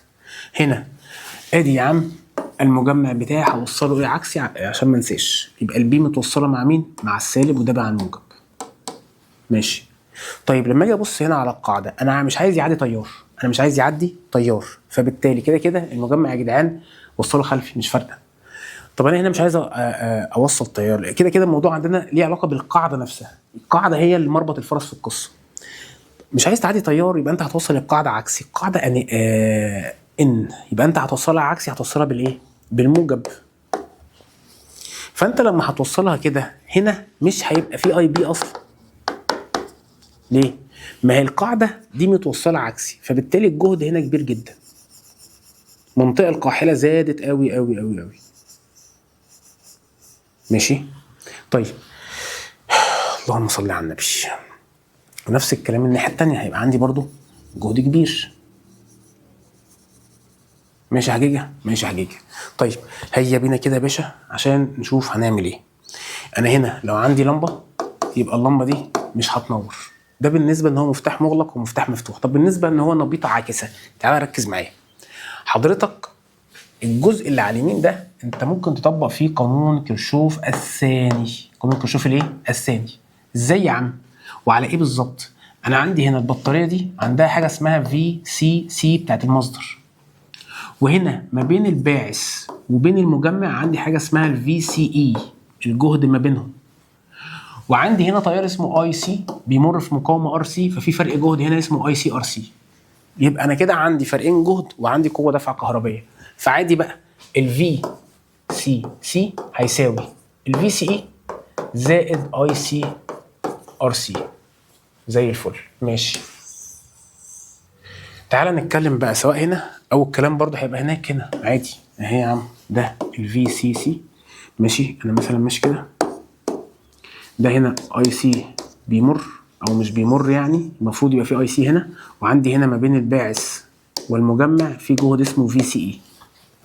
هيا بنا حضرتك، هنا انت بتمرر تيار ولا لا؟ بمرر تيار، فهنا في جهد داخل ولا مفيش جهد داخل؟ اللي هو الفي انبوت ده في جهد داخل، يبقى هنا عندي في انبوت كبير. عندي في انبوت ايه؟ كبير. طب خرج لي من الترانزستور هنا اللي هو الفي سي اي ده ماله؟ صغير قوي. ليه؟ لان انت قللت الجهد الحاجز ده، فهنا الفي سي اي بتاعك بقى صغير، اللي هو جهد الخارج. يبقى انا كده دخلت لك جهد كبير، خرج لك جهد صغير. طيب نقولها بطريقه تانية. مش انت حضرتك هنا بقى في تيار اي بي بيمر عشان موصل امامي، فمعنى كده ان عندك الاي سي ده قيمته كبيره وموجود وبيمر. فلما تيجي تطبق قانون كيرشوف الثاني، قيمه المصدر ثابته، وهنا عندي الاي سي في الار سي الاثنين مع بعض، طالما عندي الاي سي بيمر يبقى ده قيمه ايه؟ قيمه كبيره. يبقى وقتها الفي سي اي مالها؟ قيمه صغيره، وهو ما مطلوب اثباته. يبقى انا هنا دخلت جهد كبير طلع لي جهد صغير، دخلت جهد كبير كاني بقول لك دخلت جهد هاي وطلعت جهد لو. ماشي؟ هاي ولو، عارفك بيرفكت في الانجليزي. طب هنا يا مستر لا، هنا حضرتك الفي انبوت اصلا انا ما دخلتش جهد، انا ما فيش تيار بيمر اصلا. هنا الجهد بتاعي بقى صغير قوي، يبقى جهد الدخل عندي صغير. طب طلع لي هنا من الترانزستور، طلع لي الجهد بتاعي كبير قوي اللي هو الفي سي اي. يعني الفي سي اي اللي هو الخارج بقى جهد ماله؟ بقى جهد كبير. فدي برضو اشتغلت نبيطه عاكسه. يبقى دخلت هنا جهد لو، خرج لي هاي، يبقى هو كده عكس الجهد. ماشي. تيجي تبص على القانون كيرشوف الثاني، كده كده الفي سي سي ثابته. هنا بقى عندي اي سي ار سي؟ لا، يبقى هنا الاي سي ار سي بقى صفر تقريبا. الفي سي اي بقت كبيره جدا وهو ما مطلوب اثباته. يبقى مره اشتغل هنا على المفتاح وهو مغلق، ومره اشتغل على المفتاح وهو مفتوح، ايا يكن. طيب عندي بقى رسمه مهمه جدا، هي بتربط العلاقه بين الاي سي والفي سي اي. الاي سي ومين؟ الفي سي اي. كده تفتكروا علاقتهم طردي ولا عكسي مع بعض؟ عكس بعض. لو انا عندي اي سي كبير جدا الفي سي اي صغير، ولو انا عندي هنا الاي سي صغير جدا قول بصفر، وقتها الفي سي اي كبير قوي. يبقى هما الاثنين علاقه عكس بعض، وممكن نقول ان هي علاقه تناقصيه هنجيبها من القانون. لو انا عايز اجيب الاي سي دي لوحدها، هتقول لي بص لا هات الاول اي سي ار سي. هي عباره عن ايه؟ في سي سي ناقص الفي سي اي من قانون كيرشوف. هودي الار سي الناحيه الثانيه عشان اخلي الفي سي سي لوحدها اهي، ادي الاي سي لوحدها. يبقى هقسم هنا مره على الار سي وهنا مره على الار سي. بقت دي المعادله بتاعت سيادتك، بقت دي الايه؟ المعادله بتاعت سيادتك اهو. ان الاي سي بيساوي ايه؟ في سي سي على الار سي ناقص في سي اي على الار سي. فتعالى واحده واحده. ده الصادات اللي عندك. فين السينات؟ الفي سي اي ده السينات مضروب في مين؟ ركز، دي اشارته سالب، فهو كانه مضروب في سالب 1 على الار سي. يبقى هنا الميل بتاعك سالب 1 على الار سي. طيب امال ده مين يا مستر؟ ده المتبقي الجزء المقطوع من محور الصادات. انا قاطع محور الصادات في الجزء الموجب ده ونازل كده، فده هنا قيمته مين؟ في سي سي على الار سي ماشي، والميل بتاعنا سالب 1 على الار سي. طيب امال ده مين يا مستر؟ اللي قاطع عندي على السينات. بص هو لما يبقى الاي سي، بص الفي سي اي دي لما يبقى اللي على السينات بصفر، اسف اللي على الصادات بصفر، مين اللي على الصادات؟ اللي هو الاي سي. لما يبقى ده بصفر يبقى الفي سي اي بيساوي مين؟ بيساوي في سي سي. يبقى دي كده النقطه دي بتعادل بالظبط الفي سي سي ماشي. يبقى انا قاطع فوق عند الفي سي سي على الار سي وقاطع تحت عند الفي سي سي، وهنا الميل عندي سالب 1 على الار سي. تمام؟ احنا كده قفلنا الترانزستور بكل الشغل بتاعه. عندي حته اخيره هنا، الالكترونات التناظريه والالكترونات الرقميه. الالكترونات التناظريه ديت هي الالكترونات اللي بتتعامل مع الكميات الطبيعيه وتحولها الى اشاره كهربيه، تحولها الى اشاره ايه؟ كهربيه. الاشاره الكهربيه بتبقى عباره عن اشاره تناظريه، يعني يقول لك مثلا عندي هنا 10 الكترون، 15 الكترون، 20 الكترون، ايا يكن، دي الاشاره بتاعتي ماشي، بتزيد وبتقل بناء على الاشاره الكهربائيه، بناء على الالكترونات. طيب بيبقى في مشكله فيها، ايه هي المشكله اللي فيها؟ ان بتتداخل مع الالكترونات العشوائيه الموجوده بالجو، الموجوده بالجو اللي بتسمى بالضوضاء الالكترونيه، بتسمى بالايه؟ الضوضاء الالكترونيه. طب بتعمل ايه؟ ما هي الالكترونات ديت لما تضاف على الاشاره بتاعتك بتعمل لها عمليه تشويش. تعمل لها عمليه ايه؟ تشويش، زي بالظبط ما كنا بنستخدم زمان الريسيفر القديم وكان الوصله وتحس ان الصوره مش واضحه قوي والكلام ده. طيب الجديد منه بقى في الحديث، في الفيزياء الحديثه، الالكترونات الرقميه. الالكترونات الايه؟ الرقميه. ايه الالكترونات الرقميه يا عم؟ دي مش معتمده على نظام تناظري. نظام تناظري اللي هو يا جدعان العشري، اللي هو اشاره بيبقى ليها رقم ماشي، 5 الكترون، 7 الكترون، 29 الكترون، 1500 الكترون، يعني ايا يكن. فهنا انا مش معتمد على التناظري، اما معتمد على ايه؟ على نظام ثنائي. نظام ثنائي ماشي. النظام الثنائي دوت عنده رقمين بس بنشتغل بيهم، الواحد والاثنين. رقمين بس، يا واحد يا اثنين، يا واحد يا صفر ماشي. ده اسمه النظام الثنائي. ده بالنسبه لنا ده بيعتبر ككود. يعني هحط لك مثلا الرقم ده مثلا اهو، ده كده كود بالنظام الايه؟ الثنائي. طيب الكود دوت يفرق يعني الاشاره؟ لا، الكود دوت لو انت بتنقله من حته لحته ده لا يختلط مع الضوضاء الالكترونيه، فبالتالي الاشاره بتاعتك وانت بترسلها انت كده حافظت عليها من عمليه التشويش، فدوت اكثر نقاء في عمليه الارسال. طيب يا مستر بس انا كده كده الكميه الطبيعيه بتاعتي سواء مثلا صوت، صوره، فيديو، مش عارف ايه الحاجات دي كلها، دي لازم اتحولها لاشاره كهربيه. طب ما انا كده من الاشاره الكهربيه دي هرجع احولها تاني لكود رقمي. فتعالى واحده واحده. انا عندي هنا اشاره، الاشاره دي انا عايز اعمل لها عمليه ارسال واستقبلها، ولازم طبعا استقبلها برضو هتكون اشاره، عشان الاشاره هي عباره عن كميه طبيعيه اتحولت الى اشاره كهربيه وارسلها توصل لك عندك هناك في اماكن الاستقبال اشاره كهربيه، انت تحولها لكميه طبيعيه بقى صوت وصوره والكلام ده. طب اعمل ايه؟ هحط هنا في الارسال محول. هي دي ايه؟ اشاره تناظريه، هحولها الرقمي، فاحط محول تناظري رقمي يحولها الاكواد. شكلها عامل ازاي؟ 0 1 1 مثلا 0 ايا يكن، كود، وانا ببعتها اتحولت الى ايه؟ الى كود. طب انا خلاص عايز استقبلها بقى يا مستر، يبقى انا عايز ارجعها هنا لايه؟ ارجعها لاشاره. طب اعمل ايه؟ هحولها من رقمي لايه؟ لتناظري تاني. يبقى احط هنا محول رقمي تناظري. يبقى المحول التناظري الرقمي دوت بيحولها من اشاره بالنظام التناظري الى كود بالنظام الثنائي الباينري سيستم. ماشي. ولما اجي استقبلها ارجع تاني احولها عن طريق محول رقمي تناظري يحولها من كود الى اشاره كهربيه تناظريه. حلو قوي. طب بيشتغلوا ازاي الاثنين دول؟ تعال اقول لك سريعا. بسم الله. بص يا سيدي، المحول التناظري الرقمي هو هيحول من ايه لايه؟ هو هيحول من عشري لثنائي. هيبقى معايا رقم مثلا زي 39، عايز احوله الكود فيه عباره عن 1 و0 فقط. طب اعمل ايه؟ تعالى يا سيدي واحده واحده. هناخد اول حاجه الرقم بتاعنا ادي 39، هقسمه على الاثنين. 39 على الاثنين فيها الكام؟ فيها 19 ونص، صح؟ طالما لقيت وانا بقسم كده، انا هقسم دايما على الاثنين، لقيت وانا بقسم ان في نص، انزل النص ده واحد واشطب عليه ويتبقى عندي 19، اروح اقسمها على الاثنين. 19 على الاثنين فيها الكام؟ فيها 9 ونص. جاء عندك هنا نص، صح؟ تعمل ايه؟ تشطب عليه وتنزله واحد. تيجي يا عم الباقي التسعة تقسمها على الاثنين، بقى عندك 4 ونص. النص دوت تشطبه وتحط اهو. 4 بقى تقسمها على الاثنين فيها الاثنين. هنا بقى في نص، لا احطها صفر. طيب 2 على الاثنين يا مستر، دي فيها الكام؟ دي فيها الواحد. اتبقى حاجة؟ لا. طيب 1 على الاثنين دي فيها كام يا مستر؟ دي فيها نص، والنص ده هنزله ايه؟ هنزله واحد. فهنا رقم 39 ده اتحول لكود عباره عن 1 0 3 وحايد بالنظام الثنائي. ماشي؟ طيب ده المحول التناظري الرقمي. طب محول رقمي تناظري ده بيحول من كود الى كود رقمي، ماشي؟ اللي هو الثنائي يعني، اللي هو معتمد على الزيرو والوان، الى عشري اللي هو التناظري.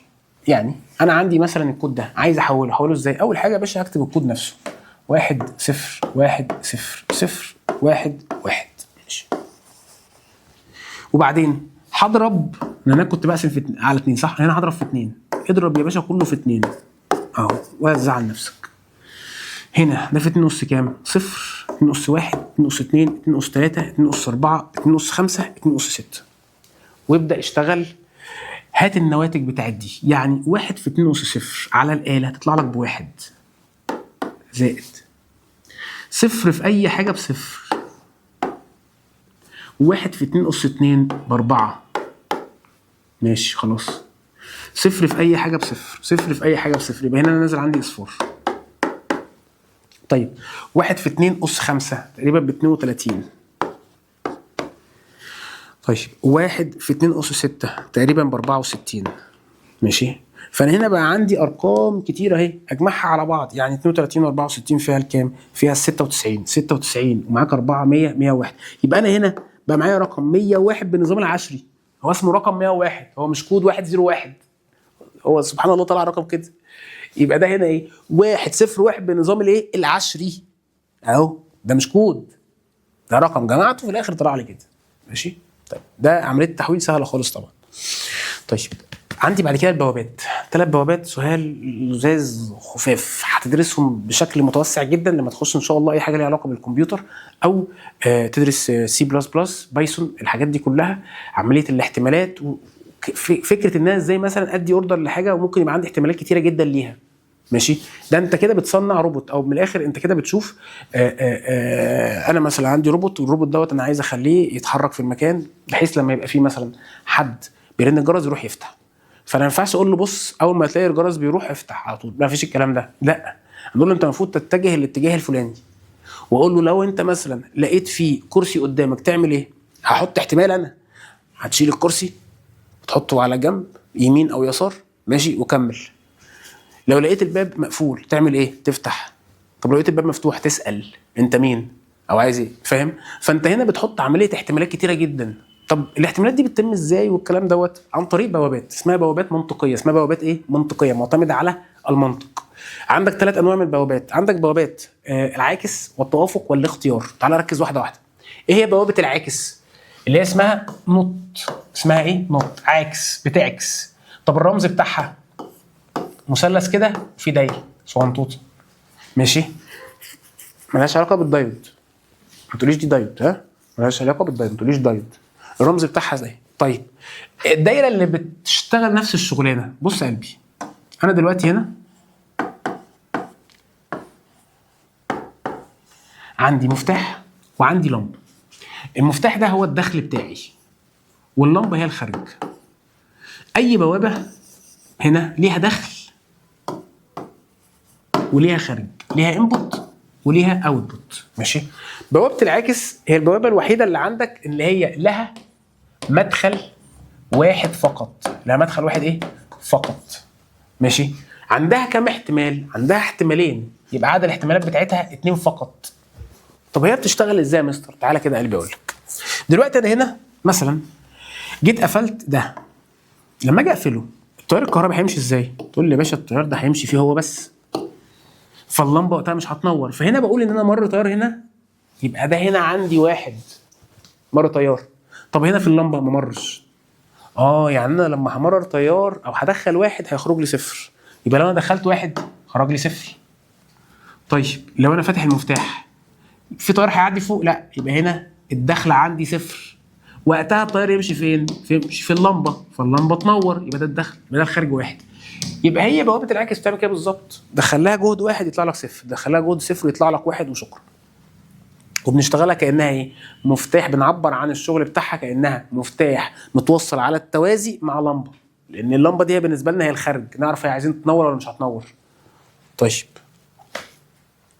البوابه الثانيه بوابه الاختيار اور. بوابه الايه؟ الاختيار اور. شكلها في الدوائر عامل ازاي؟ بص هي ممكن يبقى عندها كذا احتمال او كذا مدخل بس بخارج واحد. في كذا مدخل ممكن يخش، عندي ايه؟ عندي بي، عندي سي. يبقى المداخل بتاعتها قد ايه يا عم؟ مدخلين او اكتر، او اكتر. طب عدد الاحتمالات هو عباره عن ايه؟ هو عباره عن 2 أس عدد المداخل. يعني ايه يا مستر؟ بص لو انا عندي يا حاج هنا 3 مداخل زي الرسمه اللي قدامك دي، ف2 أس 3 بكام؟ ب8، صح؟ طيب ادي ايه؟ وادي بي وادي سي، وده الخارج، وده مين؟ الخارج اللي هو بالنسبه لي هنا اهو. افهمك بس القصه. ادي 2 4 6.